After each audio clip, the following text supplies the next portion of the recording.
and awkward. Welcome. If we're live right now, you can see us. It's giving me that data, so we're probably There we go. All right. Sully! Welcome to our first ever live stream. The first thing we want to say to you guys is thank you. Thank you so much for 1,000 subscribers. Me and Zach are stoked. We're thrilled. Can't believe it came this soon, and that's all thanks to you guys. Yeah. Absolutely. Well, let's do some introductions. I'm Zach, as the name should say below, the Elst Caller. I'm Kevin, the Lightweaver, superior. And we have radiant. someone special with us today. Who could it be? Hey everybody, I am Harrison, and I am a Windrunner. Yep. Harrison's going to be producing this thing for us because We can't. got something. Yeah. We do actually have one other guest we wanted to introduce you to today. This is Grump. Yeah. Grump. Every time we get a donation today, Grump gets hit. So. And what exactly is Grump? Grump is a chol, a plushy chol that caused a lot of issues at Dragonsteel. Yeah, shout out to all our Dragonsteel Nexus people who had to get their bags flagged by TSA because they were trying to bring a plush home. Yep, That was good time. absolutely happened to us, and it was frustrating at like 5 o'clock in the morning whenever we left. So we have a quick disclaimer before we get into the meat today, and this goes out to all of our crazy Cosmere nerds. Our videos are very, very researched. Our live streams are not. So we're going to say a lot of things today. We might even make some assumptions that aren't correct. So we're going to have our laptops in front of us. We're going to fact check ourselves as much as possible, but we want you guys to make sure you're fact checking us in the comments. Yep. I'm looking at you, Mac. Yes. So we aren't going to get everything right, but specifically, we're talking about some very big stuff today. What are we doing today? We are talking about your crazy theories. We sent out some posts, one of them a few weeks back, and you guys were awesome. You sent a bunch of responses. And then a couple days ago, we sent out the live stream announcement, and you sent some more in. But yeah, we're going to be reacting to some crazy Cosmere theories, and I am extremely excited. How this is going to look is Harrison, our producer over there, is going to scroll through these curated theories and present them to us, and we're just going to talk about them. Yeah. Yeah. All right, you guys ready for the first one? I guess so. We already got Mac that's in the what we're doing. comments complimenting us. Mac, we love you so much, man. Yeah, we appreciate you. You are amazing. So what's our first theory for today? I especially chose this first theory because Zach mentioned it to me already, and I know he loves it absolutely so much. So we're going to jump over to submission by Mathematician. The theory is pretty succinct. Dalinar is the hero of ages. Oh, this is great. Cosmere Horizons actually made a video on this. Shout out to Dylan. It's a very well done video. I don't like this theory. It's silly. It's a fun theory. Yep. It's just okay. Well, first of all, we should get into this. I have like a particular issue with prophecies in the Cosmere. They're so unreliable. They're incredibly unreliable anytime we see any sort of prophecies. Again, full spoilers for everything going forward. Actually, it would be spoilers, except it's actually Sopilers. Sopilers? Oh, we got Sopilers. Yeah. Sopilers on the title. So Kevin doesn't know how to spell. Already fact checking you on the spelling of the header. So I'll let you know that editing grammar checks, we usually go through those. Yeah, we did not for this. Sorry, whatever. They look. I'm an English major, and they called me in for this, but they didn't call me in for that. Yeah. I would like to say I'm actually, like Zach knows this, I'm very well known for my grammatical and specifically spelling errors. I swear you have autocorrect turned off on every device you own because everything is just gibberish. It's when I'm texting though, like with my phone or Discord messages between us. We have fat thumbs. I fat thumb so badly. So we do have spoilers as well as Sopilers. Stay to the end of the stream to figure out what Sopilers are. Two separate ideas. So we'll but get there. Dalinar being the hero of ages. Yep. I guess one of the beautiful things about the Cosmere is that it's so interconnected. Yep. It's part of the reason we love it. But why do you not like this theory? So first of all, like Sazed just already is the hero of ages. Like it's Wait, I thought wasn't Vin the hero of ages?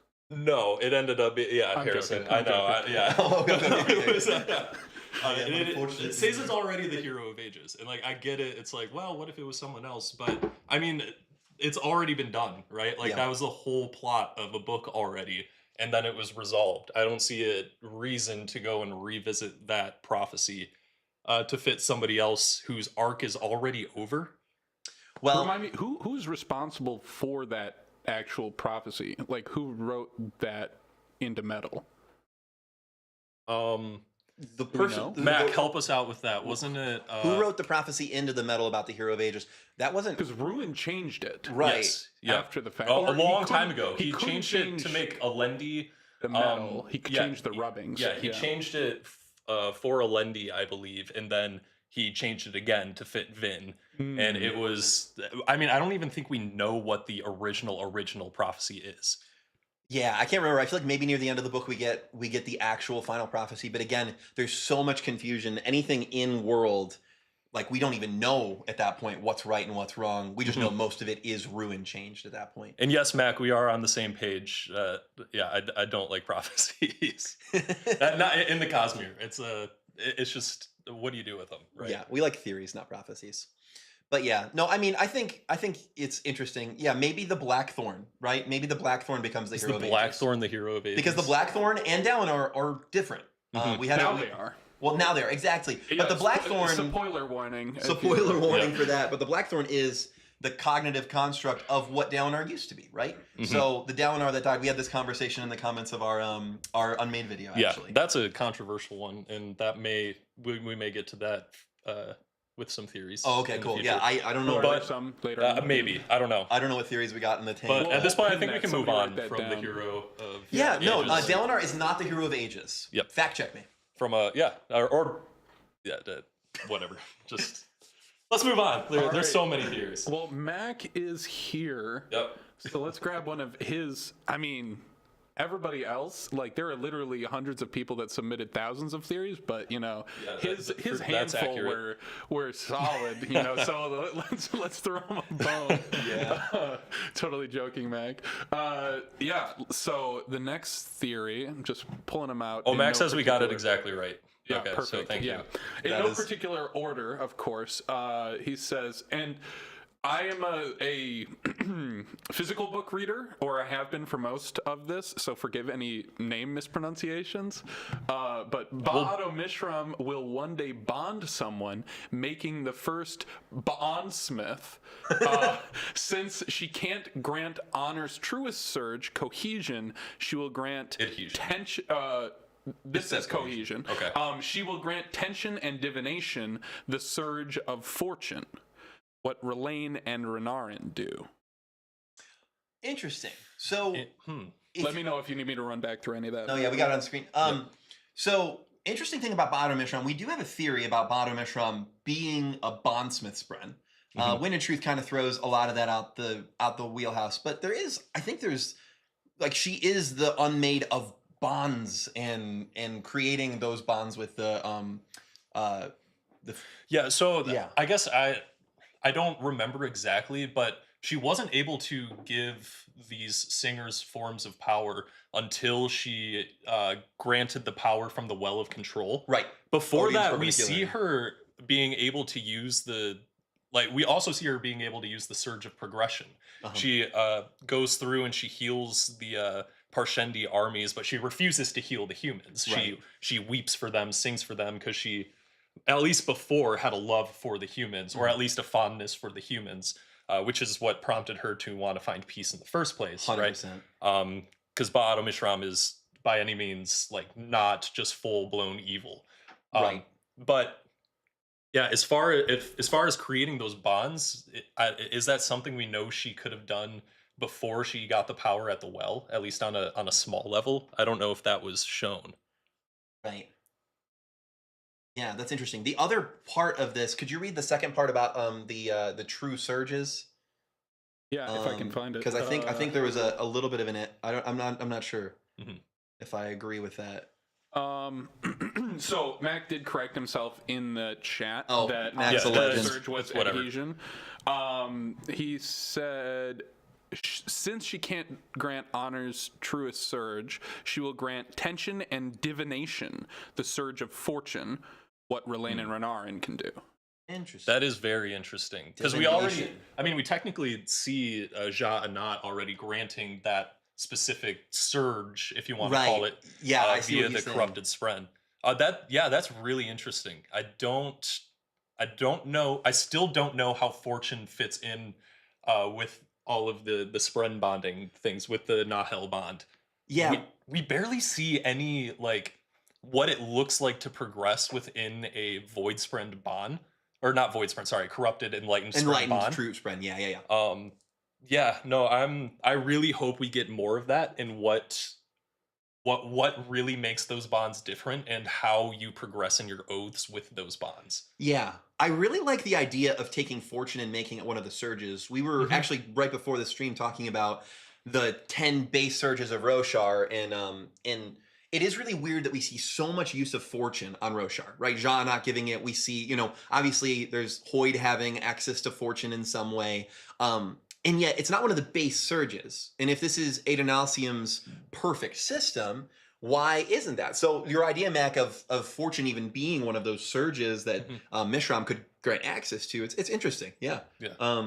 I mean, the Unmade definitely have access to it somehow, right? Right. Yeah. Cool theory. Fascinating. Yeah, let's move on. Cool. Yeah, we have another big submitter other than Mac, Tome 38. Yes, Tome. Let's jump over to just the top theory of his, top on my list at least. Silver or aluminum are Adonalsium's god metal. Silver is associated with the Dawnshard End, and aluminum is associated with the Dawnshard Remain. What do we think of this? I know you're passionate about the god metal of Adonalsium. Okay, yep. This is something we have to clear up. All god metals are Adonalsium god metals. I don't think we have just seen like the Adonalsium god metal. Right. At least from how I would view it, if it's equal parts all of Adonalsium's intent, and that's what the metal of Adonalsium is, like it would be insanely powerful. Or like we would know that this is Adonalsium's purest god metal, right? It would be Mistborn deck building game ATM rather than actual ATM. Exactly. That's exactly what it would be. Goated. Yeah, good reference, good pull. But yeah, I don't know. Trying to figure out like of the metals we've seen so far, and this ties in with the fourth moon. Yeah. The big theory that maybe the fourth moon is Adonalsium's god metal. It's like, well, there's so many god metals that we've seen, and they're all Adonalsium god metals. And we've even seen god metals change based on the vessel, which means there's more than 16 god metals that have existed in the world. Harmonium and Lerasium and Atium being combined, like we see that in Era 2, right? It's interesting. And what were the two, aluminum or silver? Was that the thought? It's right on my screen. Actually, Mac... that was a Mac response there. Mac responded. Yeah, silver associated with End and aluminum associated with Remain. Yes, because he has his own theory about the Dawnshards and specific metals. I think he has a whole theory later that we'll talk about that deals with this more. Yeah. Just to touch on it. Yeah. What are your thoughts about Dawnshards and metals? Like, do Dawnshards have a metal? It's interesting. Dawnshards are commands. Shards are intent. The thing that I struggle with is the shards came from Adonalsium, right? They are made up. They are Adonalsium, right? All put together. The Dawnshards were used by Adonalsium. They were his commands that he used to create Roshar and Yolen and all of his worlds in the Cosmere. So maybe, but I see the connection to the vessel. We see Lerasium as or Atium is the body of At, right? Like that's an interesting connection to the god and the metal. We don't see any metal specifically with any of the uses of the Dawnshards we've seen already. And we've seen a lot of the uses of, at least, I guess maybe we haven't seen a lot of them, but we've seen Hoyd with Exist a lot, and without it. And we've seen, the effects of that on Nomad, and we haven't really seen much with Change because Risen can't access it. So maybe there is a metal involved. Yep. I don't know. Nightblood just brought up an interesting point. The Dawnshards were possibly created by Adonalsium. They are. I think in That's a good fact check. In Dawnshard, it's described as they are primal commands that Adonalsium used to make all things. Right, and that's so far exactly- as the Adonalsium lore goes, right? Right, and that's we're not he saying he obviously created didn't create them. all things. Yeah. Like there's the Aethers, which at the very least predate the Shattering, and who knows what the primal Aethers have to do with anything related to Adonalsium. That's all extremely esoteric and ancient stuff we have no idea about. Right.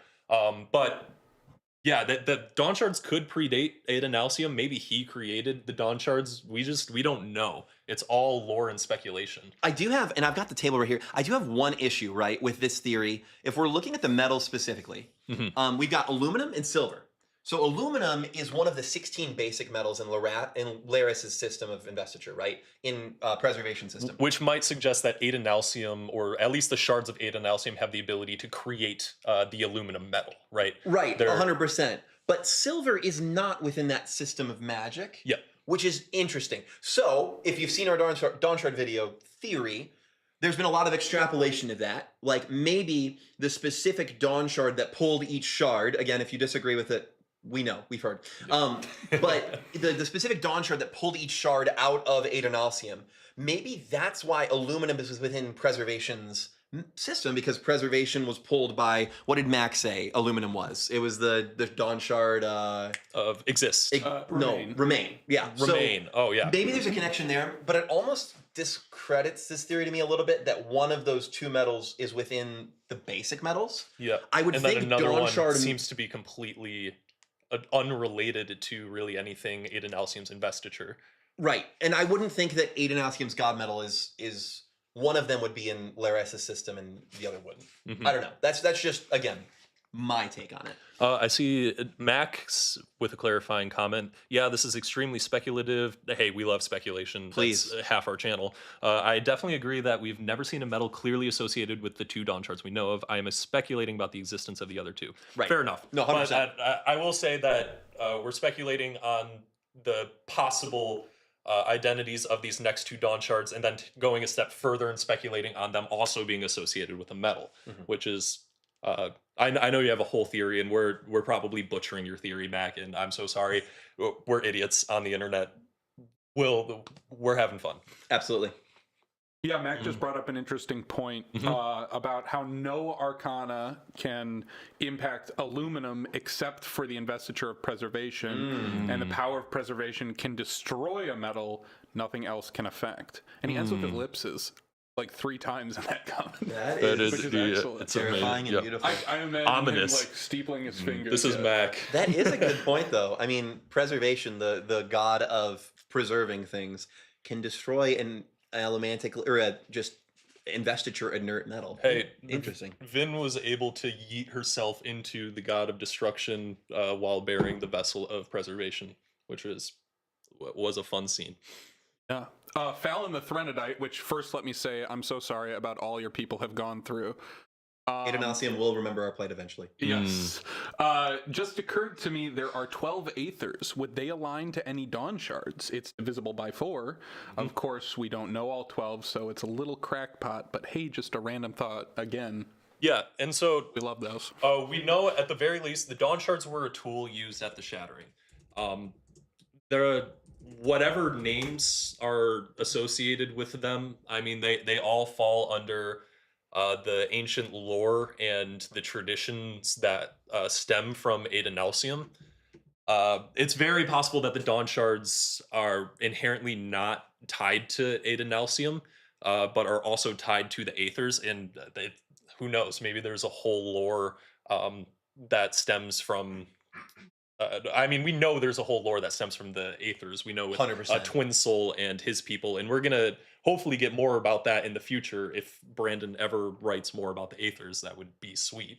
Because I think there's a Words of Brandon that says the Aethers are before Adonalsium, right? Well, I thought it said that they were just before. finished the Lost Metal. Yeah. And in the Lost Metal, Twin Soul states that the Aethers are pre-Adonalsium. Right. But then Moonlight checks him that they're pre the shattering of Adonalsium. Yeah. So not they're specifically pre-Adonalsium. So it's like yeah. my god's older than your god. No, my god's older than your god. So we don't know. At least canonically, it's all Right. speculative. And I think the thing we can confidently assert is that they're separate. The cool thing is we we saw in the comments, like, we know that we don't know that the Dawnshards were created by Adonalsium. The Dawnshards might be like the Aethers, existing outside of Adonalsium and as investiture. I mean, we see at the end of Wind and Truth, again, this is high spoiler warning for this whole stream, so if you haven't finished it, don't watch. But at the end of Wind and Truth, we see Hoyd panicking about Teravangi and Teravodium retribution, getting access to his Dawnshard.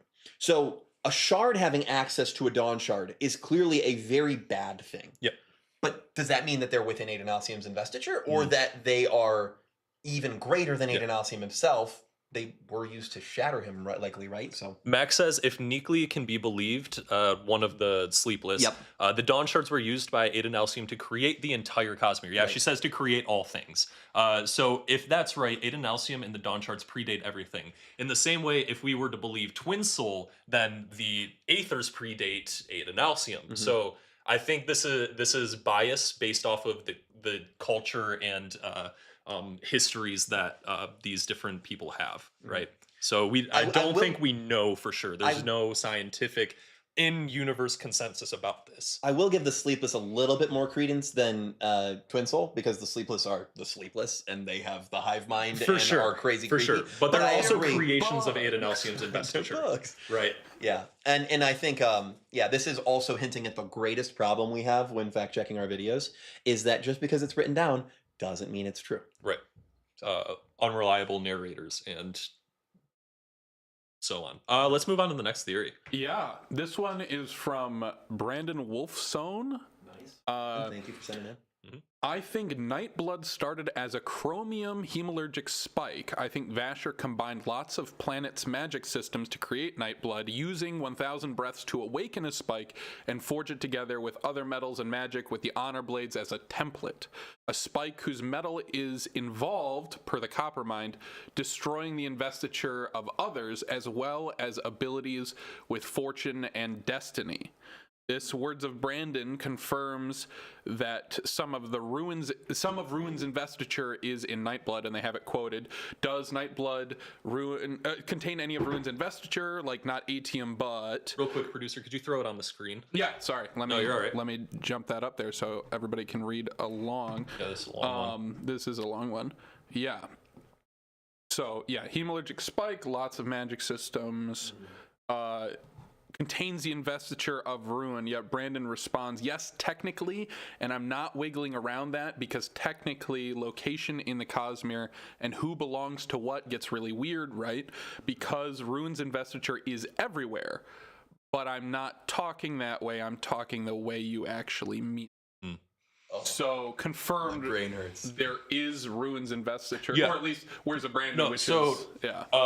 Vasher is I think we can conclude is well-traveled in the Cosmere. Yep. He's one of the most Cosmere-aware people that are currently around. An ancient scholar, well, I don't know if ancient's the right word, but he's pretty old. Yeah. He is a returned. He's an old scholar from Nalthis. He had been to Roshar before, and so, I mean, he likely could have been to Scadrial. He could have been everywhere, planets we haven't known about. A lot of that's speculation, though. But to your point about Nightblood, yeah, I think Nightblood is a hodgepodge of a lot of different fundamental mechanics of investiture that Vasher has learned from all of these different systems. And Brandon confirming that there is hemalurgy involved in the creation of Nightblood. There you go. Like, Brandon's confirmed it. I think that's awesome. I would probably add on to this. I will check, not hemalurgy specifically, but ATM's Ruin's investiture. Ruin's investiture, for sure. Which is hemalurgy. So, well, that's a use of it. That's a mechanical use of it. Which I mean, yeah, okay, for sure. So maybe Nightblood could be a splinter. ATM is also Ruin's investiture. And correct me if I'm wrong. If I'm not wrong, but I do believe isn't ferrochemy preservation and ruin? It's I think correct us if we're wrong. Correct me if I'm wrong, but I think it's a combination. So we could be talking about ferrochemically stored Like, what does chromium store? I think it's Well, I don't know. Elementically, it steals your stores. But Allomantic is specifically preservation. What's Yeah. I've got the ferrochemical table. It stores fortune, right? bet. Ferrochemically, and then I don't think hemalurgically, fortune's hemalurgically it too related to Nightblood. steals destiny, and that's speculative in Ars Arcanum, right? Okay. Um, So if it's speculative in world, it's then- speculative in world. So if it's speculative in world, it's speculative out here. Cool theory, though. yeah, it's interesting. Yeah. But at the very least, Nightblood is insane. I think And I don't think it's a Endowments also normal had some awakened- sort of yeah. direct involvement in its creation. Mm-hmm. I mean, we know from like Vasher has a comment in Rhythm of War where he mentions endowment not by name, but we know like he's aware of endowment specifically, and they have at least spoken, right? Yeah. So who knows, man? I really want the Nightblood book to come out, the Warbreaker sequel. And the fact that the book is called Nightblood should tell us something. Yeah, And the fact that Nightblood is what caused Mhm. Terravodium I just should tell really, us something. Brandon, please write that book. Please. Yeah, whatever. Let's move on. Yeah, Joseph Gillies says that ferrochemy is a combination. Confirmed. Thanks, Joseph. Yep, thank you. Yeah, let's go to another Yes, Mac please, theory. Nightblood. I love that. All good, Cosmere Horizons. He Hey, said Cosme. he's Hey, Dylan. Well, he can't hear anything, so yeah, he he's won't out be at able to dinner hear- right now yeah. with the family. Can't hear But he anything. stopped in. We appreciate it. Great. Everyone say hi to Dylan in the comments. Nightblood also wants the Nightblood book. That checks. That checks out. It does. It does. I don't know, man. Okay, well, let's just run through a handful of theories that Mac left in the top comment, just so I don't get lost and lose track of what we did and Yep. didn't do. Absolutely. You can like cross these out as you go too. Oh yeah, it is a Google Doc, huh? I should. All right, I'm gonna start Or just doing delete that. them. I have a copy of it. Not sponsored by Google, but powered yeah. by it. Yeah. All right, let's jump over to this. Oh, not me. Hi. I think one of the Dawnshards will be remain, and another will be end, as in stay exactly as you are without changing. For remain, the opposite of change, and die, the opposite of come into existence. What do we think about this? Whose theory is this? This is Mac. Mac. Okay, so is this Mac's big Dawnshard theory? Yep. Okay, so one will what's be that? remain, one will be end. So we have exist, right? Yeah, I'm so curious about the difference between exist and remain. And Yeah, we and have there's change. So exist, change, 5 other paragraphs to this comment. so- remain, and end. Okay, yeah. Do we want to go through the whole thing, or do we want to? Yeah. right. Let's move on. Okay, so Let's go there's through the whole thing. there's Yeah, the all right. premise. So yeah, one is remain, one is end. Aluminum is a pure expression of the Dawnshard of remain, the Dawn metal, if you will. Can't be affected by investiture. No matter what happens, it will always remain exactly as it is, except for preservation burning it, which that's a we good talked call, about yeah. earlier. No investor can change it, and it certainly can't destroy it, with one exception. Oh, see, I should just stop talking on my own and listen to Excellent. Mac. What can we Yeah. say? What can we say? Allomancy. Allomancers can burn aluminum, and not only does that destroy the aluminum like burning any metal destroys the metal, but the actual power of aluminum is to destroy not just other metals, but itself. There's no other arcana that can affect aluminum, even ferrochemy, and hemalurgy only use it to store a charge, like pouring water into a glass, then drinking the water. Yeah. Glass itself never changes. Right. But aluminum, the metal that no arcana affected at all, is destroyed in 2 different ways by allomancy. And what's the shard of allomancy? Preservation. If there's a shard whose intent is more closely matched to the command remain unchanged, I can't think of it. That is preservation's jam. Here, let me Yeah. play. Yeah, and that's why I think. Oh, let's see. And what's the shard of? Yeah, that's preservation's jam. If there were a competition to remain unchanged, preservation wouldn't even move from where they already were to attend. And that's why I think it's special. The power of the shard that overlaps with the command to remain is the only power that can actually affect aluminum. And even most of those powers don't work on it. Also, the dawn metal of end is silver. It can be affected by investiture, but it is deadly to kinetic investiture. Spores, shades, sand, 1 slash of silver, and they all die. Yeah, 100%.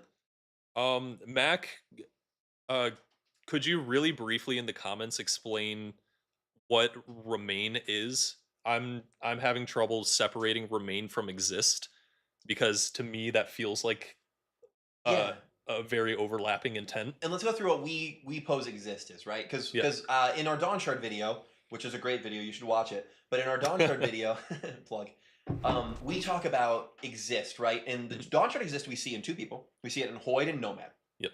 They have the curse. I forget what it's called. It's their torment. Yep. Their torment forbids them from eating meat. It forbids them from doing any harm to anybody, right? We see that's the big plot line in Sunlit Man. Nomad is unable to kill, and so he has to get creative. And so when I think of exist, I think that preservation fits it a lot, right? Like preservation, not allowing people to kill, not allowing animals to die, not allowing any of these things. And so that's kind of where we were coming at it with it. I do think connecting aluminum to the Dawnshard already exists makes a lot of sense, though, right?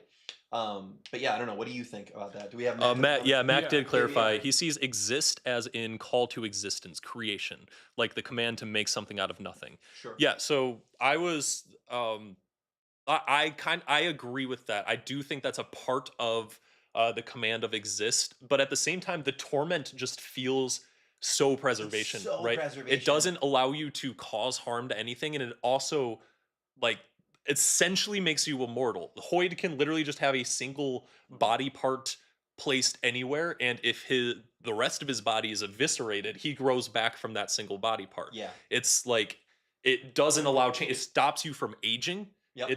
It feels like Well, remain. are we sure that that's the result of the Dawnshard? Because at the end of Lost Metal, we when they're fighting not Wax and not Wayne, they talk about not Wayne as they make sure to remove the spike because either Wayne or Wax has heard of somebody being able to regenerate via gold from just a limb. Yeah, for sure. Like if you can compound gold. Is it confirmed that Hoyd has access to ferrochemy as well as allomancy, or No. even speculated? No, I don't think so. And we technically, I mean, we do know pretty well that he has access to Allomancy. Yeah, that's There is confirmed. controversy whether or not he ate the beat of Lerasium or not, or Yeah. if he just naturally has it. I think it's pretty heavy-handed that he did. Some people were speculating that that thing he was keeping secret in the first letter. Right. But yeah, I think he ate the Lerasium. I do want to I want to challenge the idea of a Dawnshard for creating though, because we know that the 4 Dawnshards were used for creating. But I think all 4 of them were required to create anything.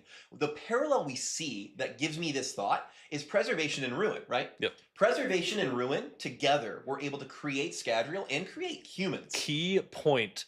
Ruin has a hand in creating. You need ruin to create with preservation. So if they both worked together to create. This is why like people had a huge problem with us categorizing ruin as partially the exist shard, which is where like our idea is they aren't particularly opposites, right? Like cultivation and ruin are extremely similar, but you see cultivation as change with the intent of growth, and you see ruin as the intent of change with the intent of decay. Right. But both are an extreme reliance on well, everything's in reliance on existence of things, but like they're as part of it. We do know that ruin was involved in the creation of a world and peoples. That's like, and I think Mac talked about this before, how like he doesn't think the Dawnshards, like it's not a clear intent with the shards, not the Dawnshards, sorry. Where like honor isn't just purely honor, right? He's also pettiness. Exactly. Like there's not just a clear one note that these shards follow, and obviously the longer that these intents are part of the vessel, the more that intent takes over the vessel. And that's what I was just about to say. Yeah. They created Scadrial really soon after taking control. For sure, so and that could be and Laris were able to come to an accord, and I think that probably relates more to their connection that they had as the 16, 17, 18 people who shattered Adonalsium. As the shards take more of their identity or whatever they had beforehand, they are less likely to work together because there is opposition there. But But yeah, what was the now we focused on this one. What was the other Dawnshard classification Mac had? Let's see. it was like death something along End. that end. End. Yeah. Now Yeah. I can see that. I could absolutely see end. Yeah, that's that's very good. I mean, what could possibly fit with end if we were to tie in our theories like ruin? Duh. Yep. Um, I think it's weird. Odium doesn't feel like end when you think about the shard, but his entire purpose is to destroy all the other shards and become the only shard, Mhm. the god of the Cosmere, Well, if you will. interestingly, is his purpose is to become the only shard. It's not to destroy the other shards. That's the method to his end, Yes. right? Right. But rather there than is unite them, he just wants to destroy them yep. and be the one on top. there is some overlap there, right? Mhm. Yeah, and who else could be? Um, We still know so little about so I many know, of the I know. shards. But yeah, Yeah, maybe Mercy. maybe. Mercy, I think Mercy is way weirder and way worse than she would. Well, seem. there's I think Harmony talks about it. Mercy worries me. That's Yep. that's what Harmony says in his letter to Hoyd. Mercy worries me. Can we also talk about the fact that Mercy was there when Ambition was destroyed, and I don't know, the entirety of Threnody was devastated? Yep. What was Mercy doing there? Mercy was involved in the fight between Odium and Ambition. You want to talk about crackpot theories? Yeah. Mercy helped Odium. For sure. Yep. Mercy Or at least didn't Well, stop. because remember Mercy killed what's Ambition. Or what she was merciful in letting Odium do what he wanted Yes. or get away after he did that. Right. what is Mercy twisted? You know, like if everyone's suffering, kill them all. Mm-hmm. And Twisted is a good point, because what do we see from every single shard is just a complete perversion of the actual intent. Yeah. Right? The intents that made up Adonalsium were meant to be so much greater within Adonalsium, but when they're pulled in isolation, we see even Honor making mistakes. Yeah. I mean, the betrayal of Mishram is what caused all of this, right? Mhm. In the Stormlight archive, and it's huge. And All of the shards are horrible in isolation. I was going to ask about that. We have actually seen Honor go against his intent. I was going to ask, have we seen shards do that? But yeah, that definitely is an example. That was of almost just the story of Honor. Like Mm-hmm. everything Tanavas did was fighting against the intent of Honor. Which is just kind of funny. But yeah, it'd be interesting, and it's so interesting to see what Taravangian does with Shard of Retribution. Yeah, I do want to call back to something that came up in the chat For sure. before we Please. lose it. I think Juan Noguera was the first to bring it up, but there's some comments theorizing about Nightblood's ability to create a physical body out of investiture, a la, the Shard Blades, like a true Spren would. Yeah. Because this was when we were talking about the Nightblood book. So is the Nightblood book meant to be number 2 of the Warbreaker trilogy? Yeah, Warbreaker sequel. Is it? Yeah. I think isn't it supposed to be pretty far in the future though, or no? I don't know. Is I that thought it was directly after? I thought it was the night. Like I'm gonna look that It might up. be a prequel. Actually, the let us Nightblood know in the origin story. chat. Yeah, Is it- you is let it- us know. Where is that? Do we know what the timeline of Warbreaker is in comparison to Stormlight? It has to not be directly. before It's Stormlight, before Stormlight.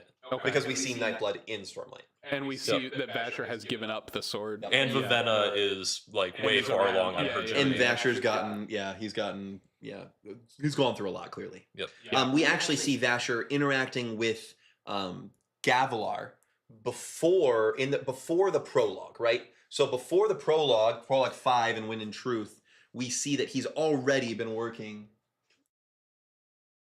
I've been looking. Yeah, we see that he's already been working with Vasher.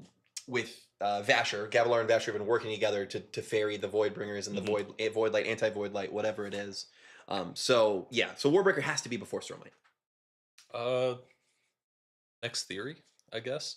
Yeah, Mac, your theory is awesome. I think we're gonna read and find out for some of that though. We could talk about the Dawnshards and potential theories of that for hours. Yeah. But we'll Maybe we'll get something in Emberdark. Who knows? Yeah. who knows. All right, let's go to another Tome 36 theory. Tome. The disease-based surges of Ashen will spread throughout Roshar and are currently only had by a few Horn-Eaters. What do we know about the diseases surges of All Ashen? words of Brandon. Very I'm pretty sure. little. Okay, interesting.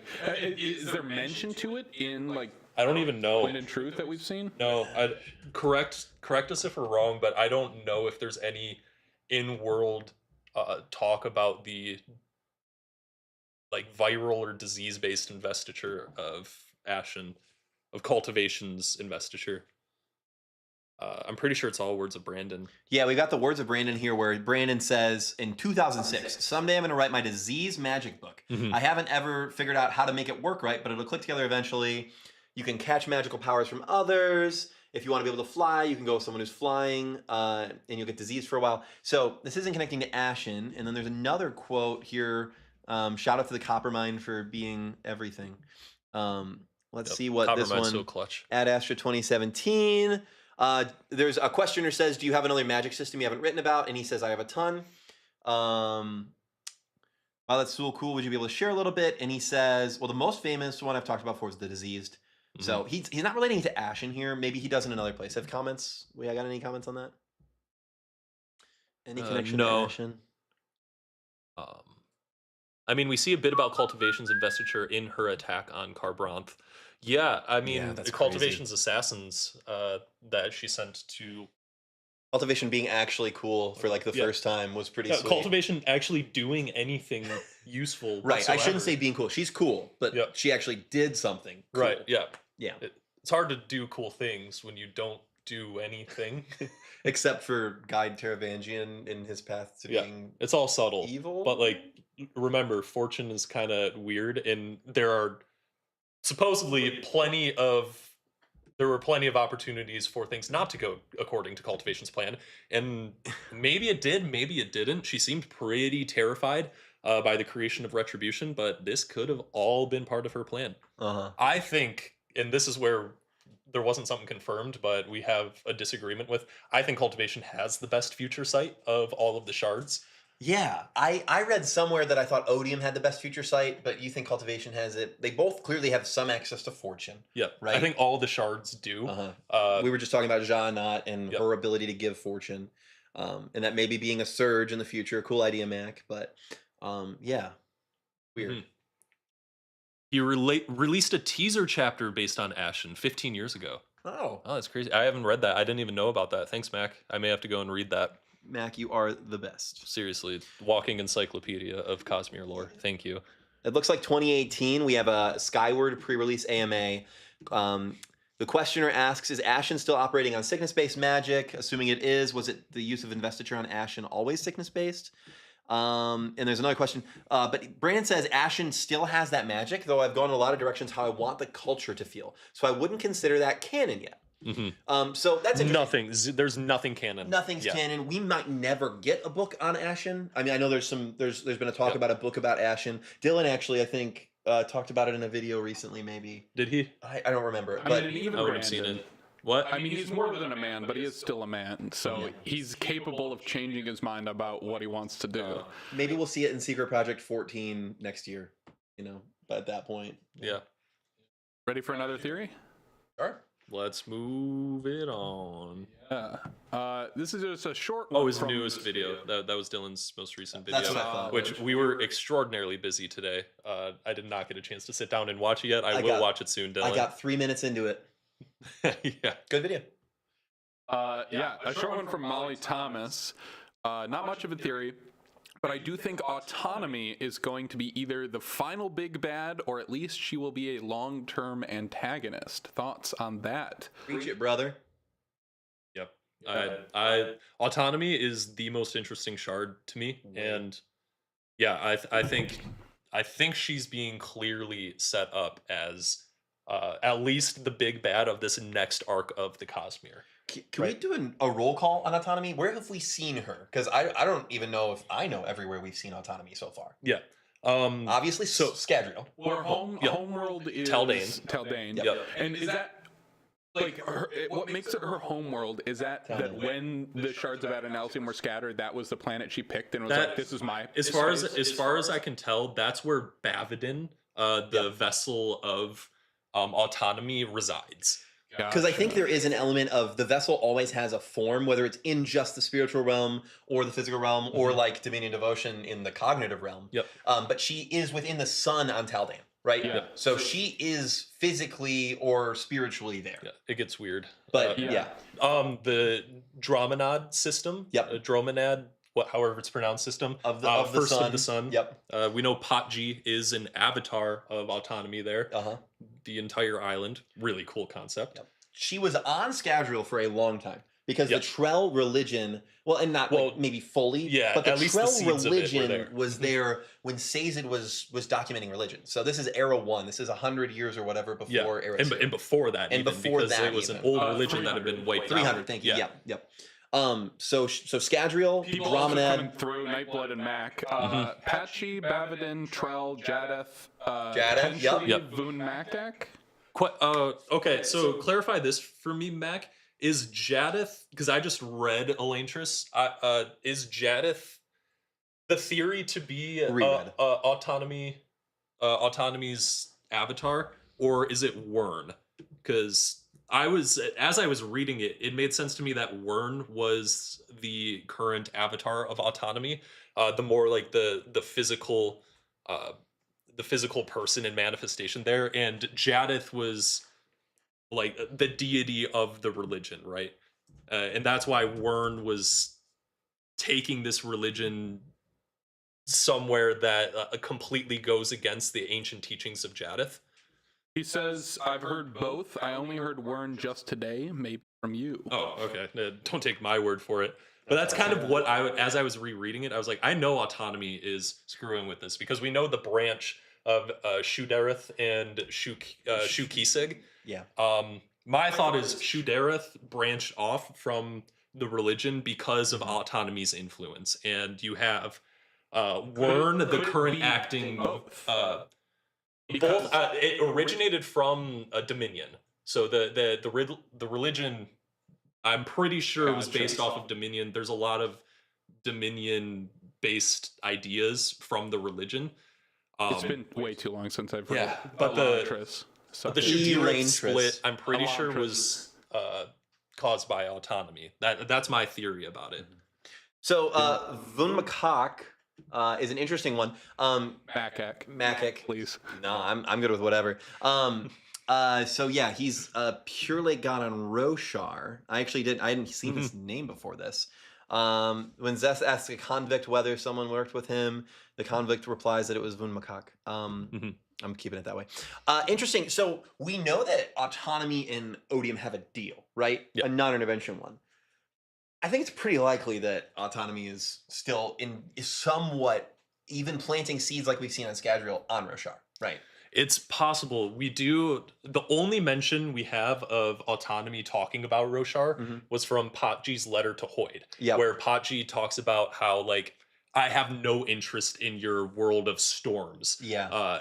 And so at least it says we have no interest in your world of storms, but we know that all the avatars are autonomous. Duh, that is Autonomy.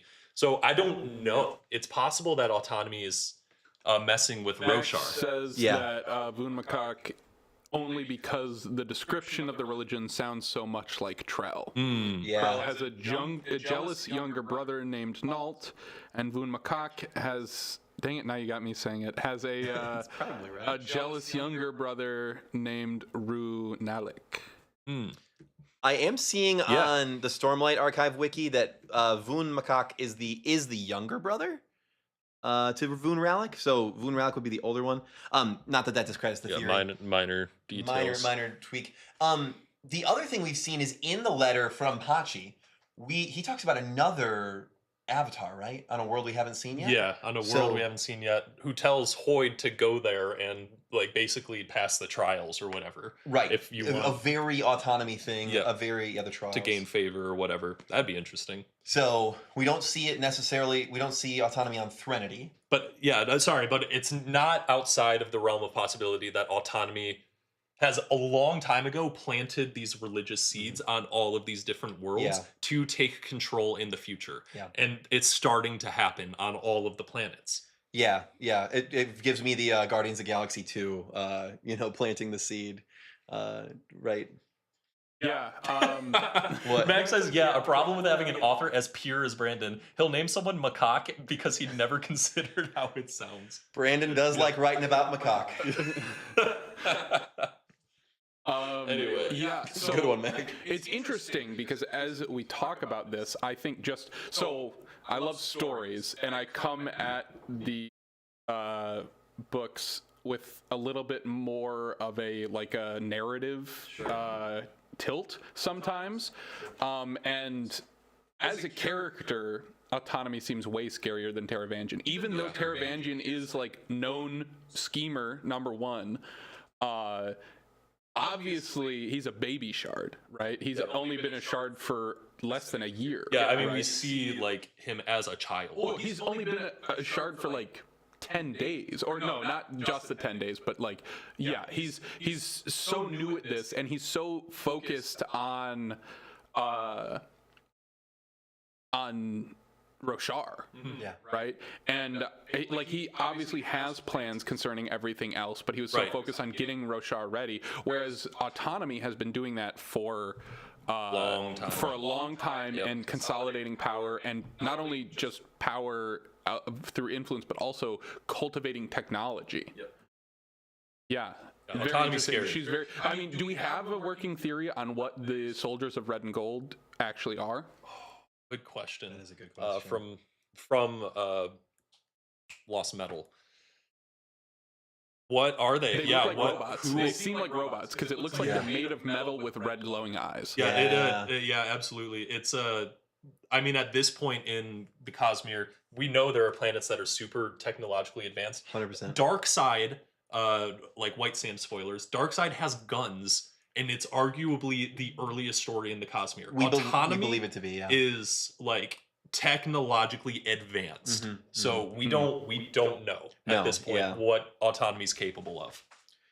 Yeah, I mean, yeah, it's interesting. We see a lot of vast armies in the Cosmere, right? Yep. Like Odium has access to vast armies. We see the armies in Warbreaker, and now we got the soldiers in Red and Gold, and it's really it's kind of terrifying. There's gonna be some big scale battle sometime in the future between some of these big armies. Yeah. But yeah. No, it's very interesting. What was the original theory we were reacting to here? Sorry. Just Autonomy. Autonomy is likely going to be a big problem or the big Oh, bad. We Now- agree. Now, the Stormlight or only of the just Cosmere. since to play devil's advocate, right? The only thing I'll counter is Autonomy right now. Where have we seen her be a problem? Is Scadrial and Cell, right? Like I think on Cell she's causing a lot of what's happening. Well, and that's unconfirmed. Brandon wink wink nod nodded it, That, but from what I remember, that was a Brandon. It was a pretty heavy-handed strong wink wink. Yeah. But what do those two have in common? Is they are places where two shards reside, right? On Cell, Dominion and Devotion are broken. Yep. But two shards, they broke the pact. On Scadrial, two shards, they broke the pact. On maybe Roshar, but Odium and her have an agreement, so she wouldn't be actively there because Odium's dealing with it. So maybe Autonomy really, and then on Pachi, we don't think there's anybody invested on Dromonad, right? Besides her. Right. Yeah. So And she the perpendicularity might there. just be trying to expand her influence because she thinks she knows best, and she might just be trying to get vengeance or right the wrongs of the shards that broke the pact. Right? We know that's a big thing in one of the letters, right? Where it's I think it's Endowment who's angry about everyone intermingling. So I don't know. Just to play devil's advocate, Right. maybe she is a good shard. There's no good, but yeah. In the chat, Joseph Gills says, Possibly, if Invention isn't currently just hopping from system to system, creating natural wonders like Brandon had. I'm pretty sure Brandon confirmed was doing. Wasn't it Wind and Truth that we learned that? I don't know. I thought I we don't know actually where we got heard it, but- actual canon written word that Invention is making incredible inventions. Yeah. But I'm making natural wonders around the world, right? Yeah. That's what Uh-oh. I'm thinking. Nightblood Yeah. says, I believe that Nightblood will destroy. That's incredible. actually. Nightblood would destroy be evil. eating good, man. That's Eating incredible. good. Yep. We don't know what the evil is. The Great That's the scary Apparatus, thing. Max said. Yeah, the Great Apparatus is one of the things Invention created. I think he's creating multiple things, right? Yeah, Outside yeah. of just that. Yeah, my headcanon right now for Invention is they're just frolicking through the Cosmere, just creating oh, I'm gonna create that on that planet. Oh, I'm gonna create this on this planet, and just That's what invention is doing. Maybe invention. Here's Skyward crossover. Maybe Skyward isn't the Cosmere, and invention is the reason behind a certain technologically advanced planet. Just saying. Maybe he created all that stuff. I wish. No. I wish. Skyward's good. Read Skyward if you haven't. It is good. I'm halfway through Skyward. Yeah, I can't spoil for Zach. It's really good, actually. I wasn't sure going into it, but no, read it. It is actually good. Spence is good, dude. Spence is such a good character. One of the best characters Brand's ever written. Yeah. Next question. Yeah, Next autonomy, scary, obviously. Yep. Terrified. He's currently chewing. I'm good. Producer Harrison on a snack break. Yes. Mac, another Mac theory. Love Mac. I'm sure we'll run out of these soon. The ways that the returned die on Nalthis, which allows them to be returned, are the same virtues as the ideals of the Knights Radiant. We know the circumstances of the deaths of 3 people who returned. Lightsong saved his niece from drowning. Kelsier took care of her neighbors who fell sick during a plague, then caught it herself and died. Blushweaver gave testimony against criminals and was poisoned in retribution. I will protect those who cannot protect themselves. I will remember those who have been forgotten. I will see justice prevail. Sure.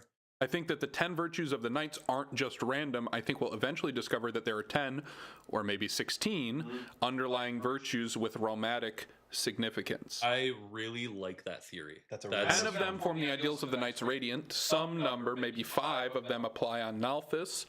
Others might apply to on other planets where ideals matter. The thing I like most about this theory is it feels very Brandon. 100%. Right? 100%. Like one of those big reveals we get in the 3rd book of the endowment series. Like we're gonna get Waxilium Ladrian saying, "I will protect those who can't protect themselves," and become get all the powers of Farakami. I don't know. That would be so cool. That would be Do so you guys cool. think Wax is going to have a further role in the Cosmere? Yes. 100%. Do you think he's going to go Immortal World Hopper? Yes. I would be shocked if we didn't see Wax on Roshar by the end of Stormlight Book 10. Yep. Just truly. Probably not a massive role, but this No. might be Avengers, right? Mm-hmm. This might be a huge character from each book series coming together at the end.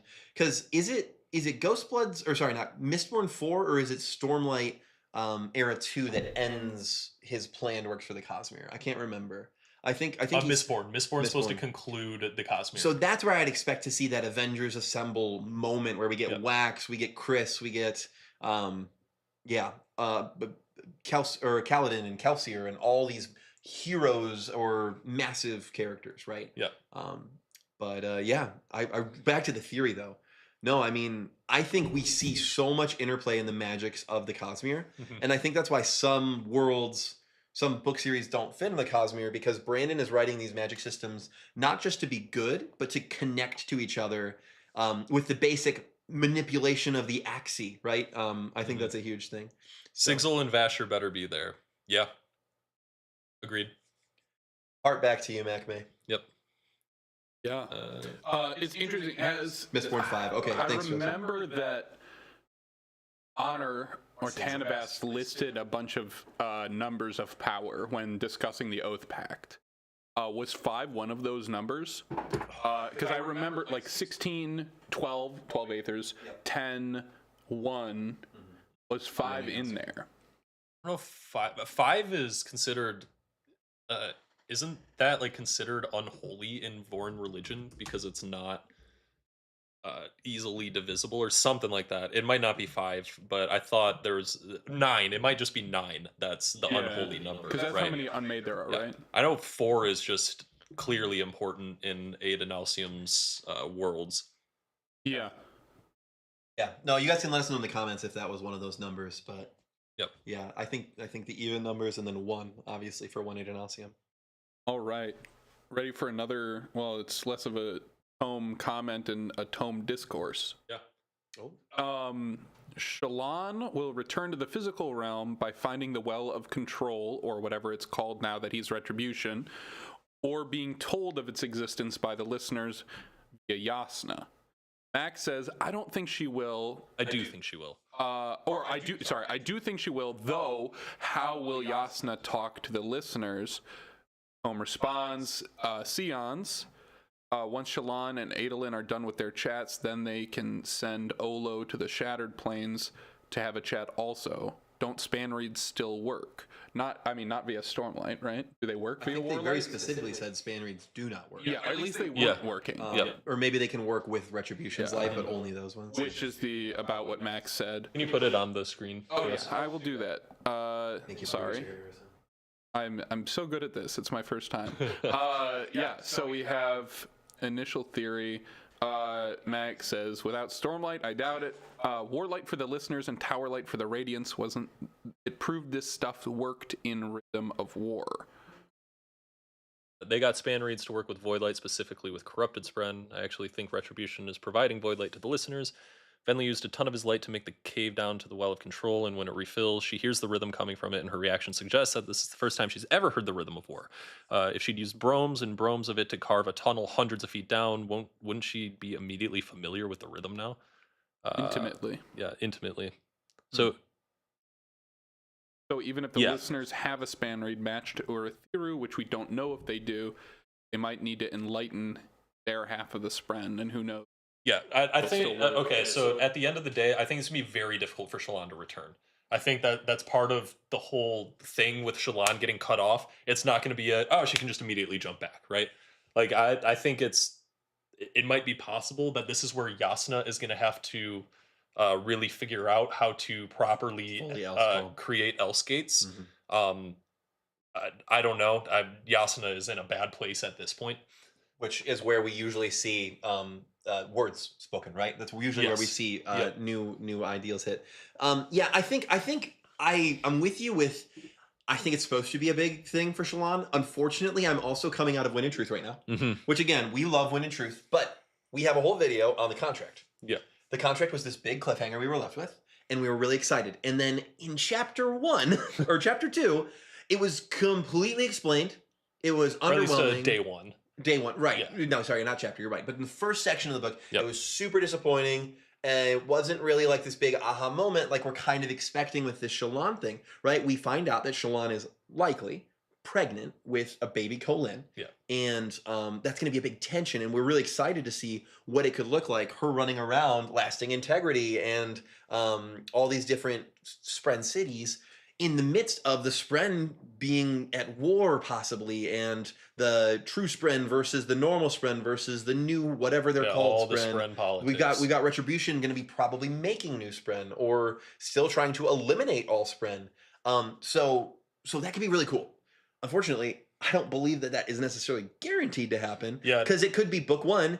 Yasna is like, oh, I've got an idea. Let's get Shallan out of there. Yeah, and then immediately Shallan's back. That is within the nature of Brandon's writing. At least that's how one of my complaints with Wind and Truth is a lot of the tension set up in Rhythm of War just felt Well, I mean, there is, like you even said, words are spoken when people are in a really bad place, and that's where Yasna is. And what's her big failing right now? Well, one, she's coping with the collapse of her own philosophy, but her one failing when it comes to surges is Else Gates or Else Calling, right? Yep. Yeah.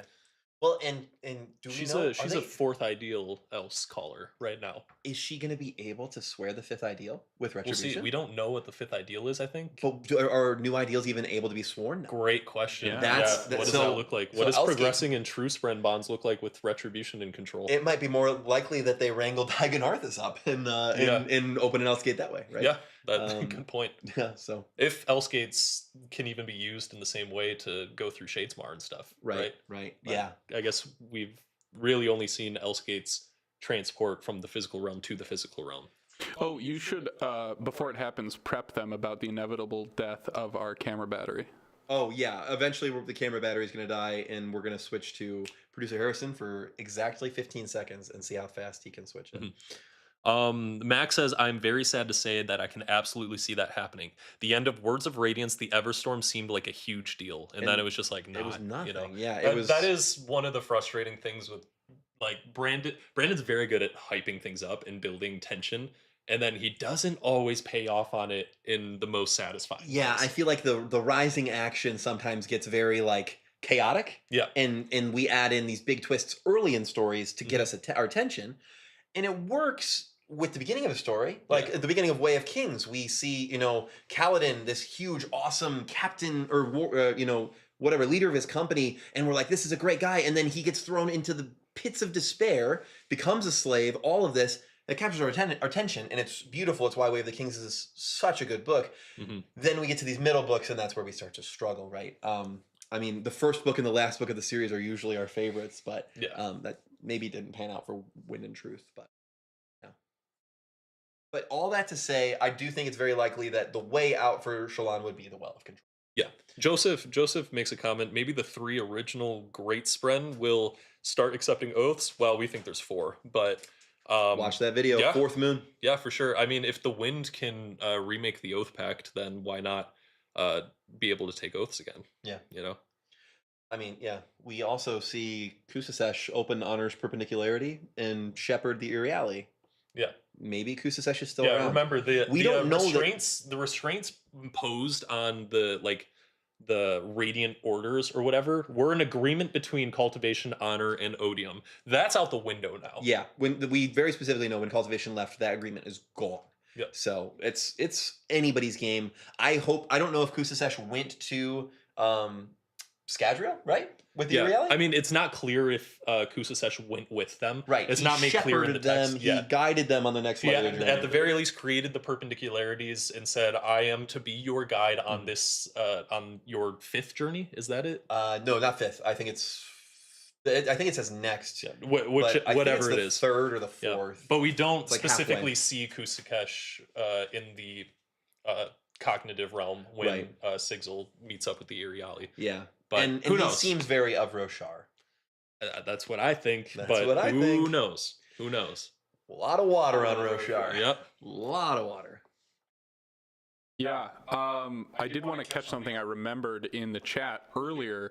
Somebody asking about Door, and will we see Door develop its own consciousness like Spren or like Honor? I think Door already has not maybe conscious, but intent, right? Yeah. So there has to be some level of cognitive something. I mean, they're trapped in the cognitive realm. The Dominion Devotion, right?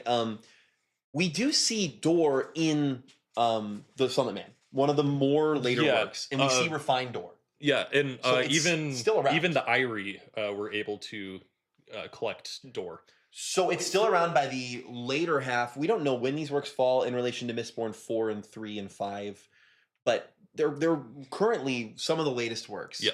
And Door is still around. I don't remember if it's referenced in the Ember Dark preview chapters, but we're not going to get into that anyway. Yeah. But yeah, so the Door still exists probably. I don't see Dominion and Devotion getting back together and being happy, but maybe if it was that the theory about the Mega Shard, them combining? I'm not sure where exactly it dropped in. I think it might have been around even when we were talking about Nightblood.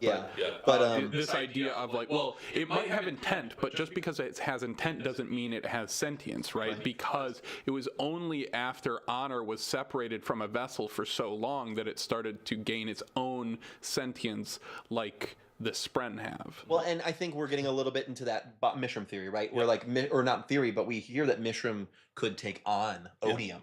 From Retribution, even still. And Mishram is of Odium. Yeah. So Mac complimented us saying we pronounce Aeonic so well. Thank you. Thank you. It's fun. It's just a fun language, and it's so different than you'd expect to pronounce it. I know. So it's fun to get it right. Even if it does sound funky sometimes. That one, I'm glad I read that book first as an audiobook, because looking at the name Kiine and trying to figure that one out, impossible. Well, you also know when you find an Elantrian in the wild, because we've got Rhiino and Rhiina. Those are very Elantrian names. I will say, just to clarify what Mac's saying here too, we have Elantris. And we are arguing that it's Elantris. We have a lot of disagreement on this, and we're not going to accept it. Because Brandon has said, read it how you want to, read names how you want to, right? Unfortunately, the Aeons are very specific. He wrote that language. And Elantris, as some people say, that world is where the Aeons originate.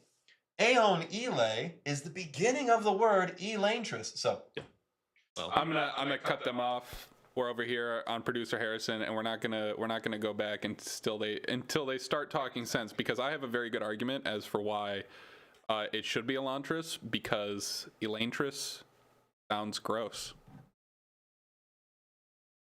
That, I have no argument for that We're- other than you're wrong. we're going to be Harrison. accepting You're just wrong. applications for a new producer going forward. So No. I'm just kidding. What do you mean arguing? Elantris is the only right answer. Thank you, Mac. Mac, All right, Mac is the let's- smartest person in the Hey, comments. I just want to say, you guys are nerds. Yes. Yeah, let's move on. Yeah. All right, let's jump over. We have a theory from Kruva404. I'm sorry they couldn't find you. I think Stormlight will end with honor as the hero, casting out Big T as it continues to understand what true honor is. That's interesting. I don't know about honor becoming a big hero. I think at least going forward, seeing Taravangian's split personality, almost the empathetic side and the intelligent cold side, will be interesting. And I wonder if that's going to play anything in with the sides of retribution and the side of honor.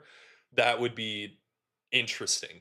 But yeah, I don't know how much more personification we're going to get of Taravangian and the shards he holds. Yeah.